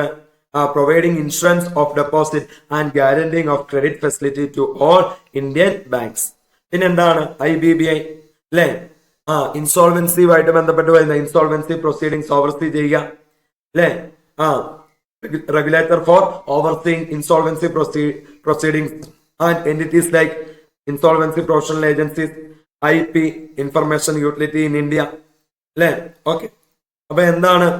ഇൻസോൾവൻസിയുടെ കേസിലെ അതോറിറ്റി ആണ് IBBI. അല്ലെ? പിന്നെ established on 1st October 2016 and given statutory powers through IBC. അല്ലെ? Insolvency and bankruptcy code. പിന്നെ നോക്കിയേ, ഈ എന്താണ്? ഇറ്റ് കവേഴ്സ് ഏതിനൊക്കെ കവർ ചെയ്യുന്ന? ഇൻഡിവിജ്വൽ, കമ്പനി, LLP, പാർട്ണർഷിപ്പ്, ഇതിനൊക്കെ കവർ ചെയ്യും. അപ്പൊ പുതിയ കോഡ് അല്ലെ? ഏത് കവർ ചെയ്യും? കോഡ് കവർ ചെയ്യും, IBC കോഡ്. അല്ലെ? പിന്നെ നോക്കിയേ, പുതിയ കോഡ് വന്നത് കൊണ്ട് എന്താ ഉദ്ദേശിക്കുന്നത്? Speed up the resolution process. അല്ലെ? ഇൻസോൾവൻസി പ്രൊസീഡിങ്സിനൊക്കെ വർഷങ്ങൾ സമയമെടുത്ത് കഴിഞ്ഞാൽ അത് പാടായിരിക്കും. അല്ലെ? It attempts to simplify the process of insolvency and bankruptcy proceeding. അല്ലെ? Code attempts to simplify the process of insolvency and bankruptcy proceeding. പിന്നെ കേസുകൾ എവിടെയാ ഹാൻഡിൽ ചെയ്യുന്ന? 2 ട്രിബ്യൂണൽ വഴിയാണ്. ഏതാണ്? NCL ടീം, DR ടീം വഴി. ഓക്കെ. Question number 5. നോക്കിയേ, PTC hotel in Bombay decided to sell their furniture by എങ്ങനെയാണ്? Auction sale. ഓപ്ഷൻ സെയിൽ വഴി വിൽക്കുക. For this purpose they appointed RN Associates as auctioneer. Auctioneer ആയിട്ട് ആരെയാ വെച്ചേക്കുന്നത്? RN and Associates. അപ്പം PTC ഹോട്ടലിനെ ഏജന്റ് ആകും ആര്? ഓപ്ഷനിയർ. ദേ ഇൻവൈറ്റഡ് ആരെ ഇൻവൈറ്റ് ചെയ്തേക്കുന്നത്? ബോംബെയിലെ ടോപ്പ് 10 റിനൗണ്ട് ആർക്കിടെക്ട്സിനെയാണ് for bidding. A right to bid was not notified by them. Furniture was put up in lots for sale. It was decided that for every lot of furniture there will be a reserve price. On 25th February 2024, auction sale started at 10 a.m. For a special lot of furniture. 3 പേര് bid ചെയ്തു. ആരാണ്? Mister Neel, mister Raj, mister Dev. എത്രയാ? Mister Neel 5.7, mister Raj 4.85, mister Dev 6.10. അല്ലേ? അപ്പൊ കൂടുതൽ പറഞ്ഞേക്കുന്ന ആൾ ആരാ? മിസ്റ്റർ ദേവ. നോക്കിയേ, എന്താ സംഭവിച്ചേ? Sale was completed in favour of mister Neel. ആർക്ക് കിട്ടിയടാ? മിസ്റ്റർ നീലിന് കിട്ടി. By fall of hammer. Mister Dev's bid was rejected. കൂടുതൽ പറഞ്ഞ മിസ്റ്റർ ദേവിന്റെ ബിഡ് റിജക്ട് ചെയ്തു. On ground that right to bid was reserved and company of mister Dev was not invited to bid. നോക്കിയേ, എന്താ പറയുന്നത്? ഇവിടെ മിസ്റ്റർ ദേവിന്റെ കമ്പനിയെ ഈ ബിഡിങ്ങിന് ക്ഷണിച്ചിരുന്നില്ല. അതുകൊണ്ട് മിസ്റ്റർ ദേവ് വെച്ചിരുന്ന ബിഡ് അത് റിജക്ട് ചെയ്തു. ഓക്കെ, ഇത് ശരിയാണോ അല്ലയോ? ഒരു ചോദ്യം. അല്ലേ? ഇനി അടുത്ത case. For another bid of Italian furniture. വേറൊരു ബിഡാണ്, വേറെ ലോട്ട് ഓഫ് ഫർണിച്ചർ ആണ്. അല്ലേ? ഓക്കെ, ഫർണിച്ചർ ആണ്. ആരാണ്? 2 പേര്. ആരൊക്കെയാ പാർട്ടീസ്? ഒന്ന് മിസ്റ്റർ ധീർ, ഇയാള് 15 ലക്ഷം പറഞ്ഞു. 15 ലക്ഷം. അല്ലേ? Mister Madhu on behalf of RN and Associates 15.2 lakh പറഞ്ഞു. അപ്പൊ കൂടുതൽ ആരാ പറഞ്ഞേ? ആരാ? മധുവാ പറഞ്ഞത്. പക്ഷേ നോക്കിയേ, sale was completed in favour of ആരാണ്? Mister Dheer instead of mister Madhu. അല്ലേ? അപ്പൊ എന്താണ്? കൂടുതൽ പറഞ്ഞ 2 പേർക്ക് ഇവിടെ കിട്ടിയിട്ടില്ല. കൂടുതൽ പറഞ്ഞ ആരൊക്കെയാ? മിസ്റ്റർ ദേവും മിസ്റ്റർ മധു അല്ലെ. നോർമലി എന്താണ് ഒരു സെയിൽ നടക്കുമ്പോ, ഓപ്ഷൻ സെയിൽ നടക്കുമ്പം എന്താണ് കൂടുതൽ എമൗണ്ട് ബിഡ് ചെയ്യുന്നവർക്കാണ് കിട്ടുക. Mister Dev and mister Madhu argued that auction sale was not lawful അല്ല എന്ന് പറയുക. അപ്പം ഈ ഓപ്ഷൻ സെയില് ലോഫുൾ ആണോ അല്ലയോ എന്നുള്ളതാണ് എന്ത് ചോദ്യം. നോക്കാം അല്ലേ, ഓപ്ഷൻ സെയില് ലോഫുൾ ആണോ അല്ലയോ എന്നുള്ളതാണ് ചോദ്യം. നോക്കിക്കേ, ഓപ്ഷൻ സെയിൽ ശ്രദ്ധിക്കുക. ഓപ്ഷൻ സെയിലിനെ പറ്റിയാണ് ചോദ്യം. ആണോ അല്ലയോ? 7 മാർക്കിന്റെ ക്വസ്റ്റ്യൻ ആണ് അല്ലേ. അപ്പൊ ഓപ്ഷൻ സെയിൽ എന്താന്ന് കൊടുക്കണം? Is mode of selling property by inviting bid publicly and property sold to highest bidder. അല്ലേ, ലേലം നടക്കുമ്പോ എങ്ങനെയാണ്? ആർക്കാ കിട്ടുന്നത്? ആർക്കാ ഹയസ്റ്റ് ബിഡ് ചെയ്യുന്ന ആൾക്കാണ് നോർമലി കിട്ടുക അല്ലെ. ഹയസ്റ്റ് ബിഡ് ചെയ്യുന്ന ആൾക്കാർക്കും നോർമലി കിട്ടുക. ഓക്കെ, നോക്കിയേ. ഇനി സെയിൽ ബൈ ഓപ്ഷൻ, അതിന്റെ കേസാണ് ഇവിടെ പറയുന്നത്. ഓക്കെ, താഴെ കൊടുത്തിട്ടുണ്ട്. ഗുഡ്സ് ലോട്ടായിട്ടാ വിൽക്കുന്നതെങ്കിൽ എന്ത് ചെയ്യണം? ഈച്ച് ലോട്ട് എന്തായിരിക്കും? സെപ്പറേറ്റ് കോൺട്രാക്ട് ഓഫ് സെയിൽ ആയിരിക്കും. പിന്നെ right to bid may be reserved. നോക്കിയേ, സെല്ലർ അല്ലെ ഓൺ ബിഹാഫ് അല്ലെ. നോക്കിയേ, സെല്ലർ അല്ലെങ്കിൽ ഓൺ ബിഹാഫ് ഓഫ് സെല്ലർ എന്ത് ചെയ്യുവാണ്? ഒരാൾ ബിഡ് ചെയ്യുക. ചെയ്യാൻ പറ്റുമോ? ചെയ്യാൻ പറ്റും അല്ലേ, പറ്റും. പക്ഷെ എന്ത് ചെയ്യണം? ഇങ്ങനെ ബിഡ് ചെയ്യുന്ന കാര്യം നേരത്തെ നോട്ടിഫൈ ചെയ്യണം. Right to bid may be reserved expressly by or on behalf of seller അല്ലേ. ഓക്കെ, അങ്ങനെ എന്ത് ചെയ്യണം? ഇപ്പൊ സെല്ലർ അല്ലെ ഓൺ ബിഹാഫ് ഓഫ് സെല്ലർ ആൾക്കാർ ബിഡ് ചെയ്യുന്നുണ്ടെങ്കിൽ അത് നേരത്തെ തന്നെ നോട്ടിഫൈ ചെയ്യണം. അങ്ങനെ നോട്ടിഫൈ ചെയ്തിട്ടില്ലെങ്കിൽ സെല്ലറിന്റെ ബിഹാഫിൽ ഒരാൾക്കോ പങ്കെടുക്കാൻ പറ്റുമോ? പറ്റൂല. നോക്കിക്കേ, പറ്റുമോ? പറ്റത്തില്ല. ഓക്കെ, ഇനി where the sale is not notified by seller, where the sale is not notified to be subject to right to bid on behalf of seller, it shall not be lawful for seller to bid himself or to employ any person to bid at such sale, or for auctioneer knowingly to take any bid from the seller or any such person, and any sale contravening this rule may be treated fraudulent as buyer. ഇപ്പൊ എന്താണ്? സെല്ലറോ on behalf seller വേറെ ആൾക്കാരോ ലേലത്തിൽ പങ്കെടുക്കുന്നുണ്ടെങ്കിൽ അതെന്ത് ചെയ്യണം? എന്ത് ചെയ്യണം? Notify ചെയ്യണം. അല്ലാതെ പങ്കെടുത്തു കഴിഞ്ഞാൽ അതെന്താണ്? നോട്ട് ലോഫുൾ ആണ് അല്ലെ. ലോഫുൾ ആണോ? ലോഫുൾ അല്ല. നോട്ട് ലോഫുൾ ആണ് അല്ലെ. Not be lawful. അപ്പൊ ലോഫുൾ അല്ല. എന്താണ്? ബയ്യറിനെ ഫ്രോഡിലന്റ് ആയിട്ട് ട്രീറ്റ് ചെയ്യാൻ പറ്റും. ഇനി റിസർവ് പ്രൈസും അപ്സെറ്റ് പ്രൈസും ഒക്കെ എന്ത് ചെയ്യാൻ പറ്റും? സെറ്റ് ചെയ്യാൻ പറ്റും. ഓക്കെ, ഇനി ഇവിടെ നോക്കിയേ, ആദ്യത്തെ കേസിൽ എന്താ സംഭവിച്ചേ? ക്വസ്റ്റ്യൻ എന്താണ്? നമ്മുടെ ദേവിന്റെ ബിഡായിരുന്നു കൂടുതൽ. പക്ഷെ കൊടുത്തില്ല. എന്താ പറഞ്ഞേ? ദേവിന്റെ കമ്പനിയെ ഇൻവൈറ്റ് ചെയ്തിരുന്നില്ല എന്നാ പറഞ്ഞേ. ആണോ? In the first auction sale the rejection of mister Dev's bidding was not justify ചെയ്യാൻ പറ്റത്തില്ല അല്ലേ. ഇപ്പൊ ഫോർ എക്സാമ്പിൾ IPL ഒക്കെ ഇല്ലേ, IPL ലേലം നടക്കും. ആ ലേലത്തില് അവിടെ എന്താ 10 ടീമാണ് പങ്കെടുക്കുക. 11ാമത്തെ ഒരാൾക്ക് പങ്കെടുക്കാൻ പറ്റുമോ? പറ്റൂല. ആ 10 പേർക്കേ പങ്കെടുക്കാൻ പറ്റുള്ളൂ. ഞാൻ ആസിഫ്, ഞാൻ ചെന്നിട്ട് പറയുക ഇന്ന പ്ലെയറിന് 10 കോടി എനിക്ക് കിട്ടുക, ആ പ്ലെയറിനെ ഇല്ല അല്ലെ. അപ്പൊ അവിടെ 10 ടീമിന് അല്ലെ, ഇപ്പത്തെ സാഹചര്യം അനുസരിച്ച് 10 ടീമാണല്ലേ. ആ 10 ടീമിനാ പങ്കെടുക്കാൻ പറ്റുന്നേ അല്ലെ. ഓക്കെ, ഇവിടെ അങ്ങനെ വല്ലതും പറഞ്ഞിരുന്നോ? ഇല്ല അല്ലെ. 10 പേർക്കേ പങ്കെടുക്കാൻ പറ്റുള്ളൂ എന്ന് പറഞ്ഞിരുന്നില്ല. Since the information asked to right to bid was not expressly given, therefore auction sale was unlawful. അല്ലേ? നോക്കിക്കേ, എന്താ ഇവിടെ പറയുന്നത്? First auction sale rejection of mister Dev's bidding was not justified since the information asked to right to bid was not expressly given. അല്ലേ? ഈ 10 പേർക്കേ പങ്കെടുക്കാൻ പറ്റുള്ളൂ എന്ന് എവിടെയെങ്കിലും പറഞ്ഞിരുന്നോ? ഇല്ല. ഓപ്ഷൻ സെയിൽ എന്ന് പറയുന്നപ്പം എന്താണ്? ആർക്ക് വേണേലും പങ്കെടുക്കാം ആ കേസിൽ. ആണോ അല്ലയോ? ദേവ് പങ്കെടുത്തു, ഹയസ്റ്റ് ബിഡ് വെച്ചത് ദേവ, അപ്പൊ ദേവിന് കിട്ടണം അല്ലെ. നോർമൽ കേസ് എടുത്താൽ ഓപ്ഷൻ സെയിൽ എന്ന് പറഞ്ഞു കഴിഞ്ഞാൽ എന്താണ്? പബ്ലിക് സെയിലാണ്. ആണോ അല്ലയോ? ഇനി രണ്ടാമത്തെ കേസ് നോക്കിയേ. രണ്ടാമത്തെ കേസ് എന്താണ് രണ്ടാമത്തെ കേസ് എന്താണ്? ഓ, മധു ആണ് കൂടുതൽ എമൗണ്ട് പറഞ്ഞ്. പക്ഷെ ഈ മധു ആരാ? On behalf of R N and associates. ഈ ആർ എൻ ആൻഡ് അസോസിയേറ്റ്സ് ആരാ? ഓപ്ഷനീറ. Auctioneer is the agent of seller ആണ്. ആണോ അല്ലയോ? നോക്കിക്കേ, in auction sale of lot 2 since the right to bid was not notified. അല്ലേ? സെല്ലറിനോ സെല്ലറിന്റെ ബിഹാഫിൽ ആൾക്കാർക്കോ പങ്കെടുക്കണമെങ്കിൽ എന്ത് ചെയ്യണം? നോട്ടിഫൈ ചെയ്യണം.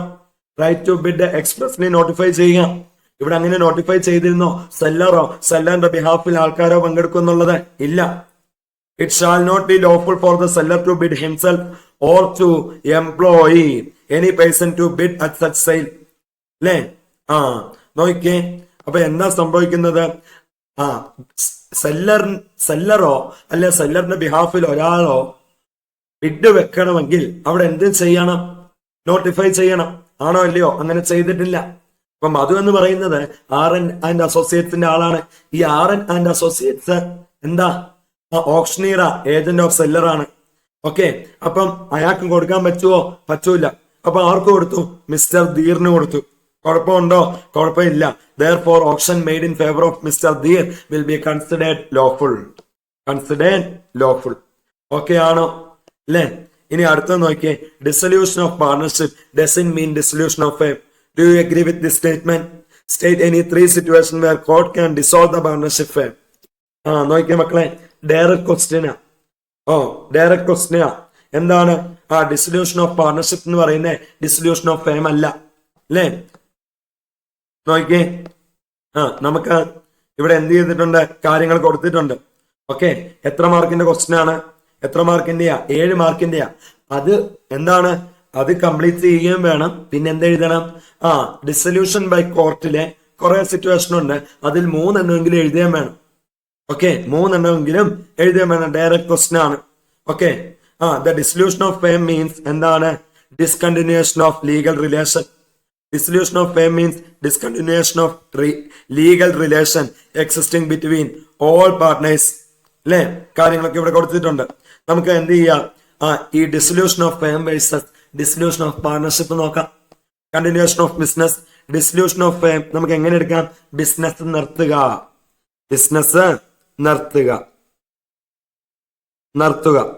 അല്ലേ?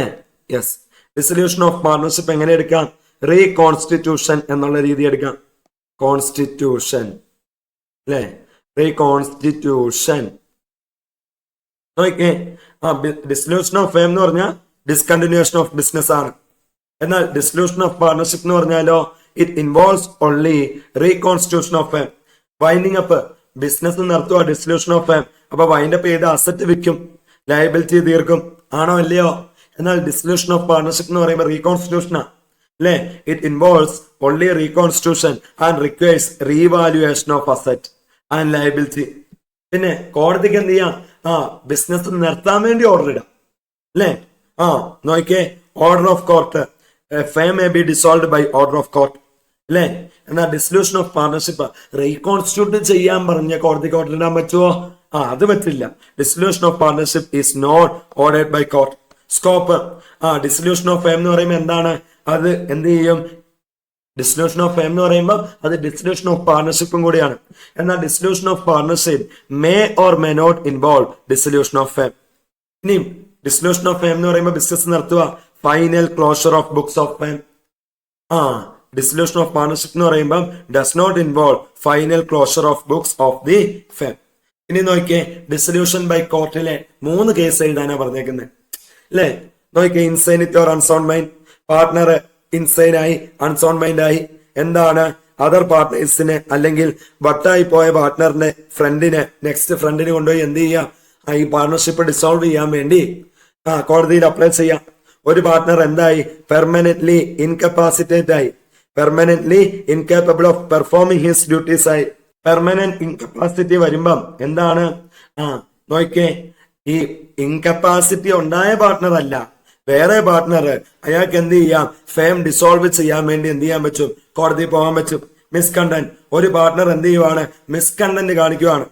അല്ലെ? മിസ്കണ്ടന്റ് കാണിക്കുവാണ്. അപ്പൊ അത് ഡയറക്ട്ലി എന്താകണമെന്നില്ല, ബിസിനസ്സുമായിട്ട് റിലേറ്റഡ് ആയിട്ടുള്ള ഒരു കാര്യം ആകണമെന്നില്ല.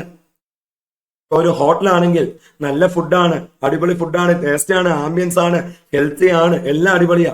പക്ഷെ ഒരു പാർട്ട്ണർ എന്താ അവിടെ വരുന്ന സ്ത്രീകളോട് മോശമായിട്ട് പെരുമാറുക, അവരെ തോണ്ടുക, ഇതാ പരിപാടി അല്ലേ? ഈ പറയുന്ന മിസ്കണ്ടന്റ് എന്ന് പറയുന്നത് കുക്കിങ്ങോ സെർവിങ്ങോ ആയിട്ടൊന്നും റിലേറ്റഡ് അല്ല. പക്ഷേ ഇയാൾ ഇങ്ങനെ കാണിക്കുമ്പം നെഗറ്റീവ് ഇമ്പാക്ട് ഉണ്ടാകും. ആണോ അല്ലയോ? യെസ്, അത് ബിസിനസിനെ അഫക്ട് ചെയ്യും. അപ്പൊ മിസ്കണ്ടന്റിന്റെ കേസില്, ഒരു പാർട്ട്ണറിന്റെ മിസ്കണ്ടന്റിന്റെ കേസില് എന്ത് ചെയ്യാം? വേറെ പാർട്ട്നേഴ്സിന് എന്ത് ചെയ്യാം? ഫേം ഡിസൊല്യൂഷന് വേണ്ടി പോകാൻ പറ്റും. എങ്ങോട്ട് പോകാൻ പറ്റും? കോടതിയിലോട്ട് പോകാൻ പറ്റും അല്ലേ? Persistent breach of agreement. ഒരു പാർട്ട്ണർ എന്ത് ചെയ്യുവാണ്? ഇയാള് wilfully or persistently commit breach of agreement. എന്ത് ചെയ്യുവാണ്? ഇയാളെ കൊണ്ട് ശല്യമാണ് അല്ലെ? ഇയാൾ പറഞ്ഞാലൊന്നും കേൾക്കുന്നില്ല, പറഞ്ഞേക്കുന്ന എഗ്രി ചെയ്തേക്കുന്ന കാര്യങ്ങളൊന്നും പാലിക്കുന്നില്ല. പൈസ കട്ടെടുക്കുക, കള്ള അക്കൗണ്ട്സ് വെക്കുക അല്ലെ, പൈസ തട്ടിപ്പ്, കള്ള അക്കൗണ്ട്സ്, വ്യാജ അക്കൗണ്ട്സ് അല്ലെ, കള്ളക്കണക്ക് സൂക്ഷിക്കുക അല്ലെ. അപ്പൊ അക്കൗണ്ട്സ് ഒക്കെ ചോദിച്ചു കഴിഞ്ഞാൽ ബാക്കി പാർട്ട്നേഴ്സ് ചോദിച്ചാൽ കൊടുക്കില്ല. അങ്ങനെ ആ ലെവലാണ് അല്ലെ. അപ്പൊ ബാക്കിയുള്ള പാർട്ട്നേഴ്സിന് എന്ത് ചെയ്യാം? കോടതിയിൽ പോയി ഡിസൊല്യൂഷൻ വാങ്ങിക്കാം. അപ്പൊ ശ്രദ്ധിച്ചേ, ഇനി ബിസിനസ് നടത്തണമെങ്കിൽ ഡിസൊല്യൂഷൻ ബൈ എഗ്രിമെന്റ് ആണെങ്കിൽ അവിടെ എന്ത് വേണം? Dissolution by agreement with consent of all partners ആണെങ്കിൽ എല്ലാ പാർട്ട്നേഴ്സിന്റെ സമ്മതം വേണം. എല്ലാരും സമ്മതിച്ചില്ല എന്ന് വിചാരിക്കുക, അതായത് പ്രശ്നം കാണിക്കുന്ന പാർട്ട്ണർ സമ്മതിച്ചില്ലല്ലോ അല്ലെ, നടക്കൂല. പിന്നെ എന്താണ്? എന്നാ പ്രശ്നം കാണിക്കുന്ന പാർട്ട്ണറിനെ പുറത്താക്കാം. പക്ഷെ പുറത്താക്കണമെങ്കിൽ പവർ എന്ത് ചെയ്യണം? എഗ്രിമെന്റ് വേണം. ആണോ അല്ലയോ? ഇപ്പൊ ഒരു എഗ്രിമെന്റിൽ പവർ കൊടുത്തിട്ടില്ലല്ലോ, പവർ ഓഫ് എക്സ്പൾഷൻ കൊടുത്തിട്ടില്ലല്ലോ, പുറത്താക്കാൻ പറ്റില്ല. പിന്നെന്താ മാർഗമുള്ള ഒരു മാർഗം? കോടതി പോകാം. പിന്നെന്താ പറയുന്നത്? Transfer of interest. ആ കേസ് വരുമ്പോൾ അപ്പൊ നമുക്ക് 3 പോയിന്റ് എഴുതിയാൽ മതി അല്ലെ? 3 പോയിന്റ് എഴുതിയാൽ മതി അല്ലെ? ഓക്കെ. ട്രാൻസ്ഫർ ഓഫ് ഇൻട്രസ്റ്റ്, ഒരു പാർട്ട്ണർ എന്ത് ചെയ്യുവാണ്? വോൾ ഓഫ് ഹിസ് ഇൻട്രസ്റ്റ് എന്ത് ചെയ്യുവാണ്? ട്രാൻസ്ഫർ ചെയ്യുക to a third party or has allowed his share to be charged അല്ലെ, or allowed to be sold in the recovery of arrears of land revenue. അപ്പൊ എന്താണ്? ബാക്കിയുള്ള പാർട്ട്ണറിന് എന്ത് ചെയ്യാൻ പറ്റും? അവിടെ ട്രാൻസ്ഫർ ഓഫ് ഇൻട്രസ്റ്റ് ആണ് സംഭവിക്കുന്നത്. ആണോ അല്ലയോ? ട്രാൻസ്ഫർ ഓഫ് ഇൻട്രസ്റ്റ് ആണ് സംഭവിക്കുന്നത്. നോക്കിയേ, അപ്പൊ ഇവിടെ ശ്രദ്ധിക്കേണ്ട point, whole of his interest എന്ത് ചെയ്തു? തേർഡ് പാർട്ടിക്ക് ട്രാൻസ്ഫർ ചെയ്തു. അപ്പൊ അങ്ങനെ ഒരു കേസ് എടുക്കാം. ആ കേസിൽ എന്ത് ചെയ്യാം? ബാക്കിയുള്ള പാർട്ട്നേഴ്സിന് കോടതിയിൽ പോയി ഡിസൊല്യൂഷൻ വാങ്ങിക്കാം. കണ്ടിന്യൂസ് ഓർ പെർപെക്ച്വൽ ലോസ് അല്ലേ? നോക്കിയേ, എന്താണ്? ബിസിനസ് നഷ്ടത്തില അല്ലെ. Firm cannot be carried out except at loss in future also. ഫ്യൂച്ചറിലോട്ടും ലോസേ ഉണ്ടാകാൻ പോകുന്നുള്ളൂ. ഇപ്പൊ നിർത്തിയ അത്രയും നല്ലത്. ആ അവസ്ഥയാ അല്ലെ. പാർട്ട്നേഴ്സിന് എന്ത് ചെയ്യാം? കോടതി പോയി ഡിസൊല്യൂഷൻ വാങ്ങിക്കാം അല്ലെ. ഓക്കെ. നേരത്തെ ഇതേ ക്വസ്റ്റ്യൻ പേപ്പറില്ല ഇതുമായിട്ട് ബന്ധപ്പെട്ട് നമ്മളൊരു ക്വസ്റ്റ്യൻ കണ്ടതല്ലേ? ആണോ അല്ലയോ? ജസ്റ്റ് ആൻഡ് ഇക്വിറ്റബിൾ ഗ്രൗണ്ട് ഏതാ വരുന്നത്? നോക്കിയേ, വേറെ ജസ്റ്റ് ആൻഡ് ഇക്വിറ്റബിൾ ഗ്രൗണ്ട് വരുന്ന കേസിലും ലൈക്ക് ഏതൊക്കെയാണ്? Deadlock in management, where partners are not talking terms between them, loss of substratum, gambling by partner on stock exchange പോലെയുള്ള അല്ലെ ഇവിടെ പറഞ്ഞിട്ടുള്ള എന്താണ് കേസുകൾ വരുവാണെങ്കിൽ ആ കേസുകളിൽ എന്ത് ചെയ്യാൻ പറ്റും? പാർട്ട്നേഴ്സിന് കോടതി പോകാൻ പറ്റും. കോടതി നോക്കുമ്പോൾ ജസ്റ്റ് ആൻഡ് ഇക്വിറ്റബിൾ ആണെങ്കിൽ ഡിസൊല്യൂഷൻ തരും. ഓക്കെ. അപ്പൊ എന്ത് ചെയ്തു? നമ്മൾ ആ ഒരു ക്വസ്റ്റ്യനും കംപ്ലീറ്റ് ചെയ്തു അല്ലെ. യെസ്. ഇനി അതിന്റെ അകത്ത് ക്വസ്റ്റ്യൻ നമ്പർ 5 സി പാർട്ട് എന്താ പറയുന്നത്? Where a party to contract refuses altogether to perform or is disabled from performing his part of it, the other party has the right to rescind it. Discuss the statement and the effect of such refusal under the provision of Indian Contract Act 1872. നോക്കിയേ, എന്താ ചെയ്യുന്നത്? Direct question ആണ്. എന്താ? Breach സംഭവിക്കുക. എന്താണ് breach അല്ലേ? എന്താണ് ഇവിടെ പറയുന്നത്? ഒരു പാർട്ടി അയാൾ പെർഫോം ചെയ്യാനുള്ളത് പെർഫോം ചെയ്യാതിരിക്കുക അല്ലേ. അപ്പൊ എന്ത് ചെയ്യുവാണ്? അതർ പാർട്ടിക്ക് എന്ത് ചെയ്യാൻ പറ്റും? കോൺട്രാക്ട് ക്യാൻസൽ ചെയ്യാൻ പറ്റും. ആണോ അല്ലയോ? ഇനി നോക്കിയാൽ ആന്റിസിപ്പേറ്ററി ബ്രീച്ച് ഓഫ് കോൺട്രാക്ട്. എന്താ ആന്റിസിപ്പേറ്ററി ബ്രീച്ച് ഓഫ് കോൺട്രാക്ട് എന്ന് പറയുമ്പം പെർഫോമൻസ് ചെയ്യേണ്ട സമയത്തിന് മുന്നേ തന്നെ എന്ത് ചെയ്യുവാണ്? ബ്രീച്ച് ഓഫ് കോൺട്രാക്ട് സംഭവിക്കുകയാണ് അല്ലേ. Promisor altogether refuses altogether to perform his promise അല്ലെ. പ്രോമിസർ എന്ത് ചെയ്യാണ്? അപ്പൊ ഒരു പാർട്ടി എന്ത് ചെയ്യുക? അയാൾ പെർഫോം ചെയ്യാനുള്ള കാര്യം പെർഫോം ചെയ്യില്ല എന്ന് പറയുക. എപ്പോ? ടൈം ആവുന്നതിന് മുന്നേ തന്നെ. ആന്റിസിപ്പേറ്ററി ബ്രീച്ച് ആണ് അല്ലെ. അപ്പം എന്താണ്? എങ്ങനെയാ ആന്റിസിപ്പേറ്ററി ബ്രീച്ച് വരിക? എക്സ്പ്രസ്ലി വരാം, ഇംപ്ലൈഡ്ലി വരാം. ആണോ അല്ലയോ? Yes. Effect of anticipatory breach അല്ലെ. അപ്പൊ ഓപ്പോസിറ്റ് പാർട്ടിക്ക് എന്ത് ചെയ്യാം? ഓപ്ഷൻ ഉണ്ട്. ഒന്നെങ്കിൽ അപ്പൊ തന്നെ കോൺട്രാക്ട് ക്യാൻസൽ ആയിട്ട് കൺസിഡർ ചെയ്തിട്ട് എന്ത് ചെയ്യാം? ഈ ബ്രീച്ച് നടത്തിയ പാർട്ടി ഇല്ലേ, അയാൾക്കെതിരെ കേസ് കൊടുക്കാം ഫോർ ഡാമേജസ് അല്ലെ. ഡ്യൂ ഡേറ്റ് വരെ വെയിറ്റ് ചെയ്യേണ്ട ആവശ്യമുണ്ടോ? ആവശ്യമില്ല. അല്ലെങ്കിൽ അല്ലെ ക്യാൻസൽ ചെയ്യാൻ നിൽക്കണ്ട അല്ലെ, കോൺട്രാക്ട് ഓപ്പറേറ്റീവ് ആയിട്ട് കൺസിഡർ ചെയ്യാം, സ്റ്റിൽ ഓപ്പറേറ്റീവ് ആയിട്ട് കൺസിഡർ ചെയ്യാം. ഡ്യൂ ഡേറ്റ് ഇല്ലേ, അന്ന് വരെ വെയിറ്റ് ചെയ്യാം അല്ലെ. അന്നും എന്താണ്, ഈ പാർട്ടി പെർഫോം ചെയ്യേണ്ട പാർട്ടി പെർഫോം ചെയ്തില്ലെങ്കിൽ അയാൾക്കെതിരെ എന്ത് ചെയ്യാം? കേസിന് പോകാം. കേസിന് പോകാം. But in this case he will keep the contract alive for the benefit of other party as well as his own and the guilty party, if he so decided on reconsideration, may still perform his part of the contract and can also take advantage of any supervening impossibility which may have effect of discharging the contract. അല്ലേ? അപ്പൊ നോക്കിയ രണ്ട് ഓപ്ഷനാ. ഒന്നെങ്കിൽ എന്ത് ചെയ്യാം? Anticipatory breach കാണുന്നു, അന്നേരമേ contract cancel ആയി എന്ന് consider ചെയ്ത് കേസിന് പോകാം. അല്ലെ ഡ്യൂ ഡേറ്റ് വരെ വെയിറ്റ് ചെയ്യാം. അങ്ങനെ ഡ്യൂ ഡേറ്റ് വരെ വെയിറ്റ് ചെയ്യുമ്പം അല്ലെ ബ്രീച്ച് നടത്തിയ പാർട്ടി എന്ത് ചെയ്യാം? ചിലപ്പോൾ പെർഫോം ചെയ്യുകയും ചെയ്യാം. ഓക്കെ, അയാൾ പെർഫോം ചെയ്താൽ ഓക്കെ, പെർഫോമൻസ് ആയി അല്ലെ. ഓക്കെ, അയാൾ പെർഫോം ചെയ്ത് കഴിഞ്ഞാൽ എന്തായി? പെർഫോമൻസ് ആയി. അപ്പൊ പിന്നെ എന്ത് ചെയ്തു? അയാളുടെ സൈഡ് അയാൾ പെർഫോം ചെയ്തു. പിന്നെ അയാളെ കുറ്റം പറയാൻ പറ്റുമോ? അല്ലെ, അയാളുടെ സൈഡ് എന്ത് ചെയ്തു? പെർഫോം ചെയ്തു. Okay. Mister Y issued a check for 10,000 to Mr. Z was dishonored by bank because Mr. Y don't have enough funds in his account and has no authority to overdraw. എന്താണ്? Mister Y സെഡിന് check കൊടുത്തു, 10,000 രൂപയുടെ check. Return അടിച്ചു, ബൗൺസായി. അക്കൗണ്ടിൽ പൈസ ഇല്ലായിരുന്നു, over draft facility ഇല്ലായിരുന്നു അല്ലെ. നോക്കിയേ എന്താണ്? Examine as per provisions of Negotiable Instrument Act whether Mr. Y is liable for dishonor of check. If yes, what are the consequences for such an offense? അല്ലെ, mister Y liable ആണോ? Yes, mister Y liable ആണ് അല്ലെ. പൈസ ഇല്ല, unpaid ആണ് അല്ലെ. Check തിരിച്ചു വന്നു, റിട്ടേൺ ആയി, അൺപെയ്ഡ് ആയി അല്ലെ. അത് ചിലപ്പം അക്കൗണ്ടിൽ പൈസ ഇല്ലാത്തത് കൊണ്ടായിരിക്കും അല്ലെ. യെസ്, അല്ലെങ്കിൽ അക്കൗണ്ടിൽ പൈസ ഇല്ല പ്ലസ് ഓവർ ഡ്രാഫ്റ്റ് ഫെസിലിറ്റി ഉണ്ടല്ലോ. ഇത് രണ്ടും കൂടെ കൂട്ടിയാൽ പോലും എന്താണ്? ഈ ചെക്കിലെ എമൗണ്ട് കൊടുക്കാൻ പറ്റാത്ത അവസ്ഥയാണ് അല്ലെ. അങ്ങനെയാണേലും എന്ത് ചെയ്യാം? റിട്ടേൺ അടിക്കാം അല്ലെ. ബൗൺസ് ആകാം, ചെക്ക് ബൗൺസ് ആകാം. അപ്പൊ എന്താണ്? അതൊരു ഒഫൻസ് ആണ് അല്ലെ. എന്താ കിട്ടാവുന്ന? ഇംപ്രസൺമെന്റ് 2 കൊല്ലം വരെ കിട്ടാം, 2 കൊല്ലം വരെ കിട്ടാം അല്ലെ. Fine which may extend to twice the amount of cheque അല്ലെ. രണ്ടും കൂടെ കിട്ടാം അല്ലെ. അപ്പം ഈ കേസിൽ നമ്മൾ നോർമലി എങ്ങനെയാ മക്കൾ എടുക്കുന്നത്? നോർമലി ഒരു ചെക്ക് റിട്ടേൺ ആവുകയാണ്, ബൗൺസ് ആവുകയാണെങ്കിൽ നോർമലി എങ്ങനെയാ എടുക്കുന്നത്? ഈ ചെക്ക് കൊടുത്തിരിക്കുന്നത് to discharge a debt or liability എന്നാ അല്ലേ. അപ്പം നോക്കിയേ, ഈ ഒരു സെക്ഷൻ 138 ഡിസോണർ ഓഫ് ചെക്ക് കാര്യങ്ങളൊക്കെ വരുന്നത് ഏത് ചെക്കിന്റെ കേസിലാണ്?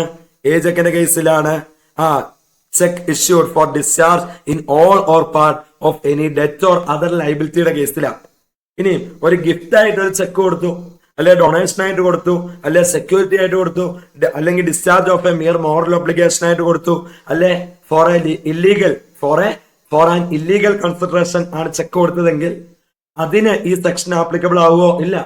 ഞാൻ നിങ്ങൾക്ക് ഒരു ചെക്ക് തരുക ഗിഫ്റ്റ് ആയിട്ട്, ചെക്ക് ബൗൺസ് ആയി, എന്നെ പിടിച്ചുകൊണ്ടുപോയി ജയിലിലിടാനാണോ? അല്ല. ആ കേസിൽ എന്തല്ല? ഈ സെക്ഷൻ ആപ്ലിക്കബിൾ അല്ല. ഈ പോയിന്റ് ഒന്ന് നോക്കി വെക്കുക. ഈ പച്ച കളറില് മാർക്ക് ചെയ്യുന്ന പോയിന്റ് ഒന്ന് എന്ത് ചെയ്യുക? നോക്കി വെക്കുക അല്ലെ. നോക്കിക്കേ, ഈ കേസിൽ എന്താണ്? Y cheque was dishonoured due to insufficiency. എന്താണ്? ഒഫൻസ് ആണ്. എന്ത് ചെയ്യാം? 2 കൊല്ലം വരെ തടവ് കിട്ടാം അല്ലെ. അല്ലെങ്കിൽ എന്ത് ചെയ്യാം? ഇരട്ടി തുക എന്ന് പറയുമ്പം, ഇരട്ടി തുക എന്ന് പറയുമ്പോ 10,000ന്റെ ഇരട്ടി എത്രയാ? 20,000 വരെ ഫൈൻ കിട്ടാം. 20,000 കൊടുക്കണമെന്ന് നിർബന്ധം എന്നല്ല. നോക്കി, ഇത് എക്സ്റ്റെൻഡ് ടു അത്രയും വരെ കിട്ടാം. Or with both. ഇനി അടുത്ത ചോദ്യം നോക്കിയേ. അതിന്റെ തന്നെ അടുത്ത ചോദ്യം എന്താണ്? What would be your answer if Y issued a cheque as donation ആയിട്ടാണ് കൊടുക്കുന്നതെങ്കിലോ? നോക്കിയേ, എന്താ നമ്മളിവിടെ മാർക്ക് ചെയ്ത് വെച്ചു. A cheque given as gift or donation അല്ലെ would be outside the purview of this section. ഈ സെക്ഷൻ ആപ്ലിക്കബിൾ അല്ല അല്ലെ. നോക്കിക്കേ, a cheque which is given as gift or donation or security etcetera would be outside the purview of this section. ആ case ആണെങ്കിൽ എന്താണ്, section 138 കീഴിൽ എന്താണ്, Y liable ആണോ, shall not be liable under section 138 അല്ലെ. ഈ പറഞ്ഞ പെനാൽറ്റി ഇംപ്രസൺമെന്റ് കാര്യങ്ങളൊക്കെ പേടിക്കേണ്ട ആവശ്യമുണ്ടോ? ആവശ്യം ഇല്ല അല്ലെ. ഇനി നോക്കിയേ അടുത്ത ക്വസ്റ്റ്യൻ. അടുത്തത് ഒരു ഓവർ ക്വസ്റ്റ്യനാ. ബി ഉണ്ട്, ബിയുടെ തന്നെ എന്താണ്, അടുത്ത ഒരു ഓവർ ക്വസ്റ്റ്യനും ഉണ്ട്. 6 മാർക്കാ. ഏതെങ്കിലും ഒന്ന് ചെയ്താൽ മതി. ഏതാണ്? Explain the term wagering agreement. Wagering ഇല്ല, ബെറ്റിംഗ്. അപ്പം വേജറിംഗ് എഗ്രിമെന്റിന്റെ കാര്യം എഴുതാനാ. Also explain some transaction resembling the wagering but which are not void അല്ലെ. ഒരു ക്വസ്റ്റ്യൻ. അപ്പൊ നമുക്ക് നോക്കാം എന്താ വേജറിംഗ് എഗ്രിമെന്റ്. ബെറ്റിംഗ് കാര്യങ്ങളാണ്, വോയിഡ് ആണ് അല്ലെ. വേജറിംഗ് എഗ്രിമെന്റ് എന്താ? വോയിഡ് ആണ്. It is an agreement involving payment of sum of money upon the determination of an uncertain event. Bet വെക്കുക. അപ്പൊ എന്താണ്, ഇന്ന് മഴ പെയ്താ ഇത്ര രൂപ അല്ലെ, നിനക്ക് ഞാൻ തരും. ഇന്ന് മഴ പെയ്തില്ലേ, നീ എനിക്ക് പൈസ തരണം അല്ലെ. ഇന്ന് മഴ പെയ്യും, ഒരുത്തം പറയാം ഇന്ന് മഴ പെയ്യും, അടുത്തവൻ പറയോ ഇന്ന് മഴ പെയ്ത്തില്ല. ബെറ്റ് ഉണ്ടോ? ബെറ്റ്. ഇന്ന് മഴ പെയ്താ അല്ലെ എത്ര രൂപ ബെറ്റ്? 1000 രൂപ ബെറ്റ് അല്ലെ, അല്ലെ 5000 രൂപ ബെറ്റ്. ഇന്ന് മഴ പെയ്താ ഞാൻ നിനക്ക് 5000 രൂപ തരും. ഇന്ന് മഴ പെയ്തില്ലെങ്കിൽ നീ എനിക്ക് 5000 രൂപ തരണം. ഈ മഴ പെയ്യുക എന്നുള്ളത് അൺസർട്ടൈൻ ഇവന്റാ. അപ്പൊ ബെറ്റ് വെക്കുക. അപ്പൊ അവിടെ വിൻ ഓർ ലോസ് അല്ലെ, വിൻ ഓർ ലോസ് ആണ് അല്ലെ. നോക്കിയേ, അപ്പൊ എന്താണ് ബെറ്റ് വെക്കുന്ന പരിപാടി. ഓക്കെ, ഡിപ്പെൻഡിങ് ഓൺ അല്ലെ win or loss depending on the way and uncertain event take place in the reference to which the chance is taken and in the occurrence of neither of the parties has legitimate interest. Okay, ഇനി നോക്കിയേ, ചില transaction വേജറിംഗ് പോലെ ആണെങ്കിലും void അല്ല. വേജറിംഗ് transaction എന്താ ഇവിടെ നമ്മൾ കൊടുത്തിട്ടുണ്ട്, എന്താണ്? വോയിഡ് ആണ്. ആണോ അല്ലയോ? വേജറിംഗ് ട്രാൻസാക്ഷൻ എന്താണ്? വോയിഡ് ആണ്. എന്നാൽ ചില ട്രാൻസാക്ഷൻ വേജറിംഗ് പോലെ ആണെങ്കിലും ആക്ട് പറയുന്നതാണ് അല്ലെ. ഓക്കെ, എന്താണ്? പക്ഷെ വോയിഡ് ആയിട്ട് കൺസിഡർ ചെയ്യില്ല അല്ലെ. നോക്കിയേ, ഏതാണ്? Chit fund. ചിട്ടി ഇല്ല, ചിട്ടി ബിസിനസ് അല്ലെ. അപ്പൊ ഈ ചിട്ടിയിൽ എന്താ? ചിട്ടിയിൽ ചേരും. അപ്പൊ എന്ത് ചെയ്യും? സെർട്ടൻ നമ്പർ ഓഫ് പേഴ്സൺ ഒരു ഫിക്സഡ് സം എന്ത് ചെയ്യും? ഇടും. At the end of the month എന്ത് ചെയ്യും? ഇവരെന്ത് ചെയ്യും? നറുക്കെടുത്തിട്ട് ഒരാൾക്ക് എന്ത് ചെയ്യും? ചിട്ടി അടിക്കും. അപ്പൊ അയാൾക്ക് എന്ത് ചെയ്യും? പൈസ കൊടുക്കും. അപ്പൊ ചിട്ടി എന്തല്ല? വോയിഡ് അല്ല. പിന്നെ commercial transaction or share market transaction. Share market, പക്ക ഷെയർ മാർക്കറ്റില് പ്രോപ്പർ ആയിട്ട് എന്ത് ചെയ്യുവാണ്? ഡെലിവറി ഓഫ് ഷെയർസ് അല്ലെ. ഡെലിവറി ഓഫ് ഷെയർസ് എന്ത് ചെയ്യുന്നു? ഷെയർ ഡെലിവറി ചെയ്യുന്നു, പൈസ വാങ്ങുന്നു. അതെന്തല്ല? വേജറിംഗ് ട്രാൻസാക്ഷൻ ആയിട്ട് കൺസിഡർ ചെയ്യേണ്ട ആവശ്യമില്ല. ഇനി game of skill and athletic competition എന്താ വരുന്നത്? Crossword puzzle, picture competition, athletic competition where prizes are awarded on the basis of skill and intelligence are the game of skill and such competition are valid. അല്ലേ? നോക്കിയേ, എന്താ പറയുന്നത്? Game of skill and athletic competition, crossword puzzle അല്ലെ. അവിടെ ഒരു lottery പോലെ അല്ലാത്ത കേസാണ് ഉദ്ദേശിക്കുന്നത് അല്ലെ. ക്രോസ് വേർഡ് പസില്, പിക്ചർ കോമ്പറ്റീഷൻ, അത്ലറ്റിക് കോമ്പറ്റീഷൻ അല്ലെ. അവിടെ എന്താണ്? Based on skill and intelligence അല്ലെ. അല്ലാതെ ഒരു എന്താണ് ഒരു ചാൻസിന്റെ പുറത്തുള്ളതാണോ? ഗെയിം ഓഫ് ചാൻസ് ആണോ? അല്ല അല്ലെ. അങ്ങനെയുള്ളത് വാലിഡ് ആകാം. ഇനി ആക്ടില് ഇത്ര രൂപ വരെയുള്ള എന്താണ് game of skill and athletic competition ആണ് വാലിഡ് എന്ന് പറഞ്ഞിട്ടുണ്ടെങ്കിൽ അത് പാലിക്കണം. ഇനി കോൺട്രാക്ട് ഓഫ് ഇൻഷുറൻസ് അല്ലെ. ഇൻഷുറൻസ് അറിയാലോ അല്ലെ, അത് വാലിഡ് ആണ് അല്ലെ. അത് വോയിഡ് ആണോ? വോയിഡ് അല്ല. ഇനി അടുത്ത കേസ് ഏതാ വരുന്നത്? എന്താണ്? What is a contingent contract? Contingent contract അതിന്റെ എസെൻഷ്യൽ എഴുതുക അല്ലെ. Also explain any 3 rules relating to enforcement of contingent contract. നോക്കിയേ, കണ്ടീജന്റ് കോൺട്രാക്റ്റുമായിട്ട് ബന്ധപ്പെട്ടുള്ള കാര്യങ്ങൾ. ഇത് ഓവർ ക്വസ്റ്റ്യൻ ആണ്. അപ്പൊ ആദ്യത്തെ പാർട്ട് നമ്മൾ എന്ത് ചെയ്തു? ഡിസ്കസ് ചെയ്തു. Okay, essential of contingent contract അല്ലെ. അപ്പൊ നോക്കി, കണ്ടീജന്റ് കോൺട്രാക്ട് എന്ന് പറയുമ്പോഴത്തേക്കും performance of contract is based upon happening or non happening of some event or condition. എന്താണോ കണ്ടീഷൻ വെച്ചേക്കുന്നത് അല്ലെ. ഓക്കെ, ആ കണ്ടീഷൻ അനുസരിച്ചായിരിക്കും കോൺട്രാക്ട് നടക്കണോ വേണ്ടയോ എന്നുള്ളത് തീരുമാനിക്കുന്നത്. നോക്കിക്കേ, the event referred to as collateral to contract. ആ കണ്ടീഷൻ അല്ലെ, കണ്ടീഷനായിട്ട് വെച്ചേക്കുന്നില്ലേ, ആ ഇവന്റ് എന്തല്ല, is not part of the contract അല്ലെ. The event should be neither performance promise nor a consideration for promise അല്ലെ. അപ്പൊ കണ്ടീഷൻ ഇവന്റ് എന്ന് പറയുന്നത് എന്താണ്? Should not be a mere will of the promisor അല്ലെ. നോക്കിക്കേ, ഒരു കണ്ടീഷൻ വെച്ചേക്കുക, അത് എന്താകാൻ പാടില്ല? Should not be a mere will of the promisor. The event should be condition in addition to being the will of the promisor. അപ്പൊ എന്താ പറയുന്നത്? പ്രോമിസറിന് ചെയ്യാൻ പറ്റുന്ന ഒരു കാര്യമാണോ കണ്ടീഷനായിട്ട് വെക്കേണ്ടത്? അല്ല. എന്താണ്? അപ്പൊ കണ്ടീഷൻ വെച്ചിട്ടുണ്ട്, അതെന്ന് പറയുന്നത് പ്രോമിസർ ഉണ്ട് അല്ലെ. അപ്പൊ അയാളുടെ വില്ലനുസരിച്ച്, ഓക്കെ, അയാൾക്ക് തോന്നിയാൽ അയാൾ അത് ചെയ്യും, അയാൾക്ക് തോന്നിയില്ല ചെയ്യൂല എന്നുള്ള രീതി വരേണ്ട കാര്യമാണോ ഈ കണ്ടീഷൻ? അല്ല അല്ലെ. അങ്ങനെ വരുന്ന കാര്യത്തെ കണ്ടീഷനായിട്ട് കൂട്ടാൻ പറ്റില്ല അല്ലെ. കൂട്ടാൻ പറ്റുമോ? കൂട്ടാൻ പറ്റില്ല. ഇവൻ must be uncertain. Event must be uncertain. Where the event is certain or bound to happen, the contract is due to be performed, then it is not a condition contract. അല്ലേ? അപ്പൊ ഒരു കണ്ടീഷൻ വെച്ചിട്ടുണ്ട് അല്ലേ, ആ condition അല്ലേ uncertain ആയിരിക്കണം, അത് നടക്കാം നടക്കാതിരിക്കാം. അപ്പൊ എന്താണ്?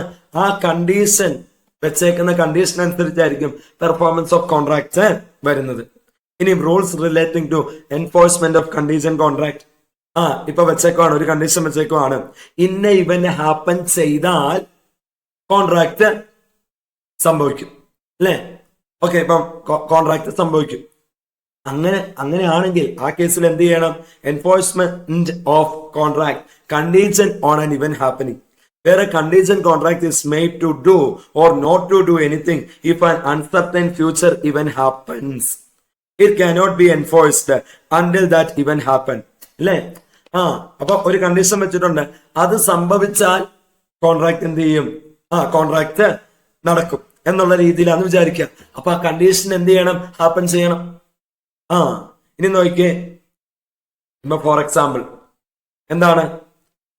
നമുക്ക് കോൺട്രാക്ട് ഓഫ് ഇൻഷുറൻസ് എടുക്കാം. അതൊരു കണ്ടീജന്റ് കോൺട്രാക്ട് ആണ് അല്ലെ, ഒരു കണ്ടീജന്റ് കോൺട്രാക്റ്റും കൂടിയാണ് അല്ലെ. എന്താണ്? നിങ്ങളുടെ കൃഷി എന്ത് ചെയ്യുവാണ്? നശിച്ചാൽ ഞങ്ങൾ എന്ത് ചെയ്യും? ആ നഷ്ടം നികത്തി തരാം, ഇൻഷുറൻസ് തരാം. അപ്പൊ കൃഷി നശിച്ചില്ലല്ലോ, ഇൻഷുറൻസ് എന്ത് ചെയ്യൂല? കിട്ടൂല. വണ്ടി ഇടിച്ച് നശിച്ചാൽ അതെന്ത് ചെയ്യാം? നഷ്ടം നികത്തി തരാം.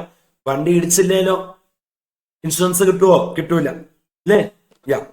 ഇനി നോക്കിയേ, enforcement of contract condition on an event not happening. എന്താ പറയുന്നത്?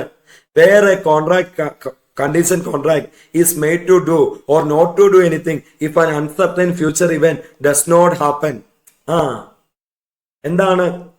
ഇന്ന ഒരു കാര്യം കണ്ടീഷൻ സംഭവിച്ചില്ലെങ്കിൽ കോൺട്രാക്ട് പെർഫോമൻസ് നടക്കും. അങ്ങനെയാണെങ്കിൽ എന്ത് ചെയ്യണം? ആ ഇവന്റ് എന്ത് ചെയ്യാൻ പാടില്ല? സംഭവിക്കാൻ പാടില്ല അല്ലെ. ഇവന്റ് ഇമ്പോസിബിൾ ആയി അല്ലെ. അപ്പൊ ഇനി ആ ഇവന്റ് സംഭവിക്കുവോ? സംഭവിക്കൂല അല്ലെ. അപ്പൊ എന്ത് ചെയ്യാം? ആ കോൺട്രാക്ട് പെർഫോം ചെയ്യാം അല്ലെ. ഇനിയും വേറെ കേസ് എന്താണ്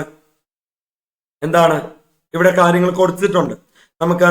condition on happening of specified event within fixed time. ഒരു കൊല്ലത്തിനുള്ളിൽ ഇന്ന കാര്യം സംഭവിച്ചാൽ കോൺട്രാക്ട് പെർഫോമൻസ് എന്നാ വെച്ചേക്കുന്നതെന്ന് വിചാരിക്കാം. അപ്പൊ ഒരു കൊല്ലത്തിനുള്ളിൽ ആ കാര്യം സംഭവിക്കണം, എന്നാലാണ് എന്ത്? പെർഫോമൻസ് ഓഫ് കോൺട്രാക്ട് വരിക. നോക്കിക്കേ, condition on specified event not happening within fixed period. ഇപ്പൊ എന്ത് ചെയ്യുവാണ്? ഒരു കണ്ടീജന്റ് ആയിട്ട് ഒരു കാര്യം വെച്ചേക്കുക, ഇന്ന ഒരു ഇവന്റ് നടന്നില്ലെങ്കിൽ, എപ്പോ? ഒരു കൊല്ലത്തിനുള്ളിൽ ഇന്ന കാര്യം നടന്നില്ലെങ്കിൽ കോൺട്രാക്ട് ഓൺ, കോൺട്രാക്ട് പെർഫോമൻസ് എന്നാ വെച്ചേക്കുന്നതെന്ന് വിചാരിക്കാം. ഇപ്പൊ ഒരു കൊല്ലം കഴിഞ്ഞു, ആ കാര്യം കണ്ടീജന്റ് ഇവന്റ് ആയിട്ട് വെച്ചേക്കുന്ന ആ ഇവന്റ് നടന്നില്ല അല്ലെ. ഇന്ന ഇവന്റ് നടന്നില്ലെങ്കിൽ, ഒരു കൊല്ലത്തിനുള്ളിൽ നടന്നില്ലെങ്കിൽ കോൺട്രാക്ട് ഓൺ ആകുമെന്നാ വെച്ചേക്കുന്നത് അല്ലെ, പെർഫോമൻസ് എന്നാ വെച്ചേക്കുന്നത്. ഓക്കെ, ഒരു കൊല്ലത്തിനുള്ളിൽ നടന്നില്ല, കോൺട്രാക്ട് എന്ത് ചെയ്യണം? പെർഫോം ചെയ്യണം. ഇനിയും എന്താണ്? ഒരു കൊല്ലത്തിനുള്ളിൽ എന്തായി? ഈ കണ്ടീഷന്റെ ആയിട്ട് വെച്ചേക്കുന്ന ഇവന്റ് ഇല്ലേ, അത് നടക്കുന്നത് ഇമ്പോസിബിൾ ആയി അല്ലെ, ഇമ്പോസിബിൾ ആയി. അപ്പൊ ഈ ഇമ്പോസിബിൾ ആകുമ്പം ഇപ്പം 6 മാസം ആയപ്പം ഈ കണ്ടീഷന്റെ ആയിട്ട് വെച്ചേക്കുന്ന ഇവന്റ് ഇമ്പോസിബിൾ ആയി, ഇനി നടക്കൂല. 7, 8, 9, 10, 11, 12 മാസം വരെ വെയിറ്റ് ചെയ്യേണ്ട ആവശ്യമുണ്ടോ? ഇല്ല. ഇമ്പോസിബിൾ ആയില്ലേ? യെസ്. അപ്പോ ഒരു കൊല്ലത്തിനുള്ളിൽ നടന്നില്ലെങ്കിൽ എന്നാ വെച്ചേക്കുന്നത്, കണ്ടീജന്റ് ഇവന്റ് നടന്നില്ലെങ്കിൽ എന്നാ വെച്ചേക്കുന്നത്. 6 മാസം ആയപ്പോ തന്നെ എന്തായി? ആ ഇവന്റ് കണ്ടീജന്റ് ഇവന്റ് ഇമ്പോസിബിൾ ആയി, ഇനി നടക്കൂല. ആ കേസിൽ എന്താണ്? ഒരു കൊല്ലം വരെ വെയിറ്റ് ചെയ്യേണ്ട ആവശ്യമില്ല. കോൺട്രാക്ട് ഓൺ ആകണം. Performance of contract. ഇനി നോക്കിയേ, വേറൊരു കേസ് കൂടെ ഇവിടെ വെച്ചിട്ടുണ്ടേ. നോക്കിയേ, ഒരു ഇമ്പോസിബിൾ ആയിട്ടുള്ള കാര്യത്തിന്റെ പുറത്ത് കണ്ടീജന്റ് എഗ്രിമെന്റ് വെച്ചേക്കുക. നോക്കിയേ, condition agreement to do or not do anything if an impossible event happens. അല്ലേ? നോക്കിയേ, എന്താ ചെയ്തേക്കുന്നത്? വെച്ചേക്കുവാണ്. എങ്ങനെയാണ് കണ്ടീഷൻ കോൺട്രാക്ട് വെക്കുക? എന്താണ് കണ്ടീഷൻ? ഒരു ഇമ്പോസിബിൾ ഇവന്റാ, ഒരു ഇമ്പോസിബിൾ ഇവന്റാ. അപ്പൊ അത് നമുക്ക് ആദ്യം തന്നെ അറിയാം. എന്താണ്? ഇമ്പോസിബിൾ ആണ്, നടക്കൂല. അത് നടന്നാൽ, അല്ലേ, ഇപ്പൊ ഇമ്പോസിബിൾ ആയിട്ടുള്ള ഒരു കാര്യം അല്ലേ നടന്നാൽ എന്ത് ചെയ്യും? കോൺട്രാക്ട് പെർഫോമൻസ് എന്ന് പറഞ്ഞു വെച്ചേക്കുക. കണ്ടീഷൻ കോൺട്രാക്ട് വെച്ചേക്കുക, അല്ലെ? കണ്ടീഷൻ എഗ്രിമെന്റ് എന്ന് വിളിച്ചോ, അല്ലെ? എടാ, ഇമ്പോസിബിൾ എന്ന് പറഞ്ഞാൽ നടക്കൂല, അത് അറിയാം, ഓൾറെഡി അറിയാം. അത് നടന്നാൽ കോൺട്രാക്ട് പെർഫോമൻസ് എന്ന് വെച്ച് കഴിഞ്ഞാൽ അത് വോയിഡ് ആണ്, അതിന് വാലിഡിറ്റി ഇല്ല. ഓക്കെ, അത് വോയിഡ് ആണ്. ഇനി നോക്കിയേ, ലാസ്റ്റ് ക്വസ്റ്റ്യൻ, ഈ ക്വസ്റ്റ്യൻ പേപ്പറിലെ ലാസ്റ്റ് ക്വസ്റ്റ്യൻ ഏതാണ്? ജെ എ ഹോൾസെയിലർ, ജെ ആരാ? ഹോൾസെയിലറാ, of premium basmati rice delivered on approval, അല്ലെ? ഓൺ അപ്രൂവൽ ആണ്. ഇപ്പൊ എന്ത് ചെയ്യണം? ബയ്യർ അപ്രൂവ് ചെയ്യണം, അല്ലെ? 100 bags ഓഫ് 10 kg, അല്ലെ? 100 bag of rice of 10 kg is to local retailer on sale or returnable basis, അല്ലെ? ഒന്നെങ്കിൽ on approval or return basis within a month of delivery. അപ്പൊ അവിടെ ടൈം ഫ്രെയിമും വെച്ചിട്ടുണ്ട്, അല്ലെ? 100 ചാക്ക്, അല്ലെ? 100 ചാക്ക് അരി ഡെലിവറി ചെയ്യുക ഹോൾസെയിലർ ആയ ജെ, അല്ലെ, ലോക്കൽ റീറ്റെയിലറിന്. അപ്പൊ ഓരോ ചാക്കും, അല്ലെ, ഓരോ സഞ്ചിന്നും കൂട്ടിക്കോ, എത്രയാടാ? 10 കിലോ വെച്ചിട്ടാ. ഓരോ സഞ്ചി എത്ര കിലോ വെച്ചിട്ടാ? 10 കിലോ വെച്ചിട്ടാ, അല്ലെ? 10 കിലോയുടെ 100 ചാക്കാണ്, അല്ലെ? 100 സഞ്ചിയാണ് ഡെലിവറി ചെയ്തേക്കുന്നത്.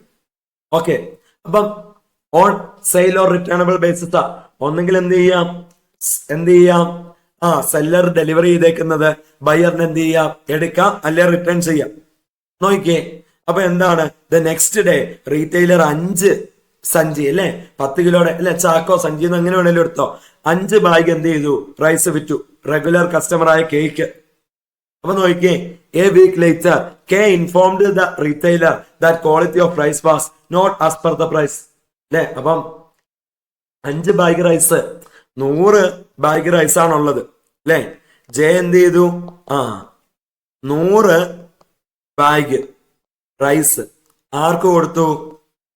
ലോക്കൽ റീറ്റെയിലറിന് കൊടുത്തു. ഇയാൾ എന്ത് ചെയ്തു? അതിൽ 5 ബാഗ്, അല്ലെ, 5 ബാഗ് ആർക്ക് വിറ്റു? കേക്ക് വിറ്റു. ഇതാ സംഭവിച്ചേക്കുന്നത്. അപ്പൊ ഈ കൊടുത്തേക്കുന്നത് എന്താണ്? അപ്രൂവൽ ഓർ റിട്ടേൺ ബേസിസിലാ, അപ്രൂവൽ ഓർ റിട്ടേൺ ബേസിസിലാ, അല്ലെ? ഓക്കെ, ഇതാ സംഭവിച്ചേക്കുന്നത്, അല്ലെ? ദ റീറ്റെയിലറിന് എന്ത് ചെയ്യണം? നൗ വാണ്ട് ടു, അല്ലെ? അപ്പൊ എന്നാ കെ 5 ചാക്ക് കൊണ്ടുപോയി, അല്ലെ? 5 ബാഗ് കൊണ്ടുപോയി. അതിലൊരു ബാഗ് പൊട്ടിച്ചപ്പോഴാണ് എന്ത് മനസ്സിലാവുന്നത്? ഇത് അത്ര ക്വാളിറ്റി ഇല്ല, അല്ലെ? നോക്കിയേ, അപ്പൊ ഈ റീറ്റെയിലറിന് എന്ത് ചെയ്യണം? ഒരെണ്ണം ഓൾറെഡി പൊട്ടിച്ചു പോയല്ലോ, അപ്പൊ ബാക്കി 99 എന്ത് ചെയ്യണം? റിട്ടേൺ അടിക്കണം, അല്ലെ? Now wants to return all the rice bags to J including 4 bags not used by K.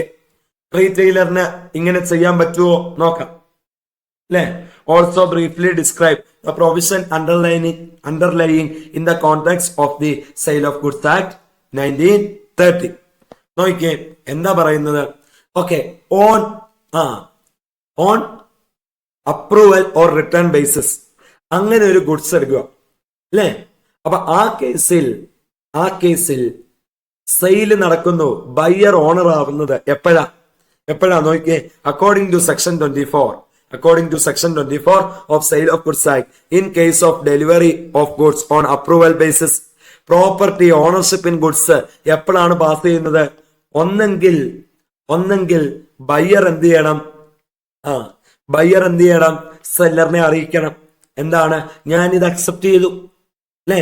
when the person to whom goods are given either accept them, അല്ലെ? യെസ്, അങ്ങനെ അറിയിക്കുമ്പം അതെന്താണ്? അത് ഓണർഷിപ്പ് സെല്ലറിൽ നിന്നും ബയ്യറിലോട്ട് ട്രാൻസ്ഫർ ചെയ്യുന്നു. ആണോ അല്ലയോ? യെസ്. അല്ലെങ്കിൽ എന്താണ്? Does an act which implies adopting the transaction. എന്താണ്? എന്തെങ്കിലും ഒരു കാര്യം ചെയ്യുക which implies adopting the transaction, അല്ലേ? അപ്പൊ നമുക്ക് ഇവിടെ ഒരു കാര്യം കൂടെ നോക്കിയേ. എന്താ വരുന്നത്?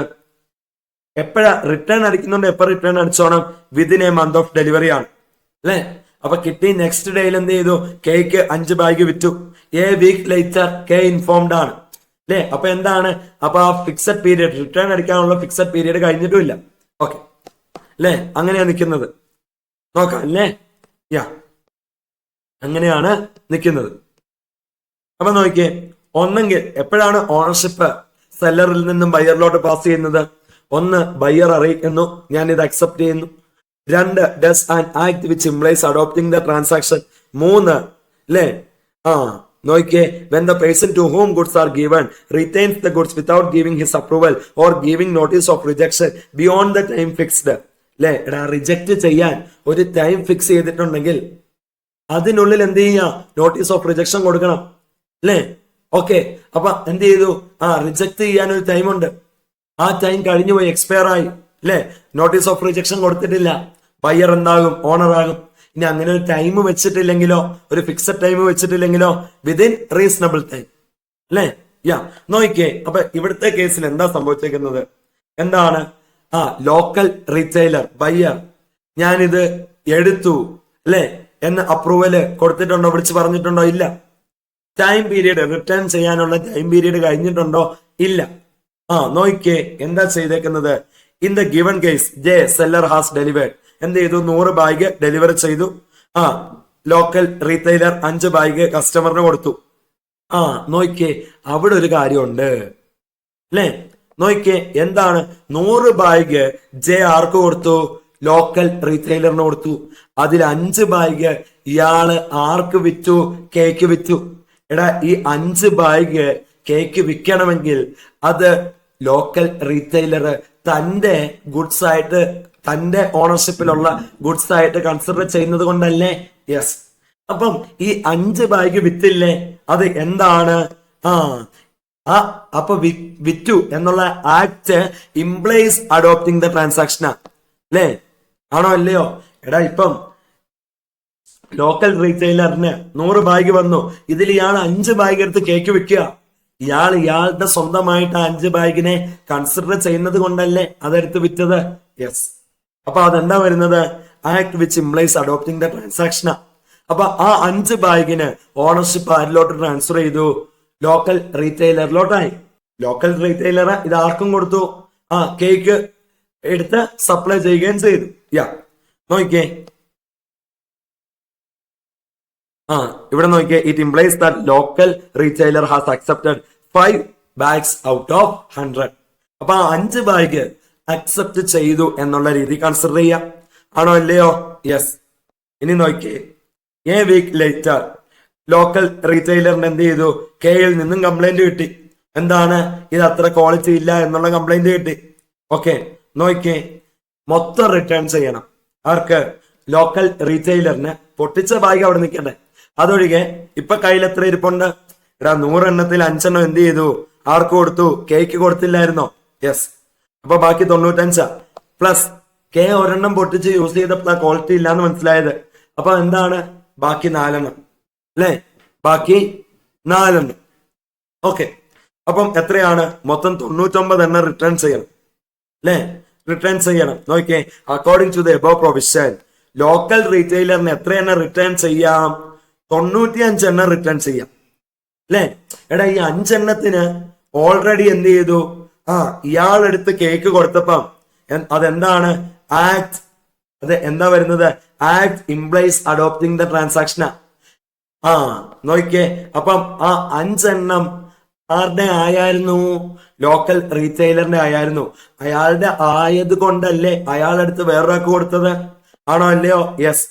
5 എണ്ണത്തിന്റെ ഓണർഷിപ്പ്, അല്ലേ? ഈ 5 എണ്ണത്തിന്റെ ഓണർഷിപ്പ് എന്ത് ചെയ്തു? ലോക്കൽ റീറ്റെയിലറിലോട്ട് മാറി. ആണോ അല്ലയോ? ആരിൽ നിന്നും? ജയിൽ നിന്നും മാറി. ഓക്കെ. ബാക്കി 95 ഇല്ലേ? യെസ്, അതെന്ത് ചെയ്യാൻ പറ്റും? റിട്ടേൺ ചെയ്യാൻ പറ്റും അല്ലേ? According to the above provision, local retailer is entitled to return only 95 bags and not those 4 bags which are not used by K because as per clause 1 above. Clause 1 ഏതാണ്? ഇതാണ് അല്ലേ? Clause 1 above, local retailer has already sold 5 bags, signifying that he has done an act which implies adopting the transaction relating to those 5 bags. അപ്പൊ എത്ര എണ്ണോ return അടിക്കാൻ പറ്റുന്നത്? ഈ 5 ഒഴിച്ച് ബാക്കി 95 എന്ത് ചെയ്യാൻ പറ്റും? റിട്ടേൺ ചെയ്യാൻ പറ്റും. ഓക്കെ.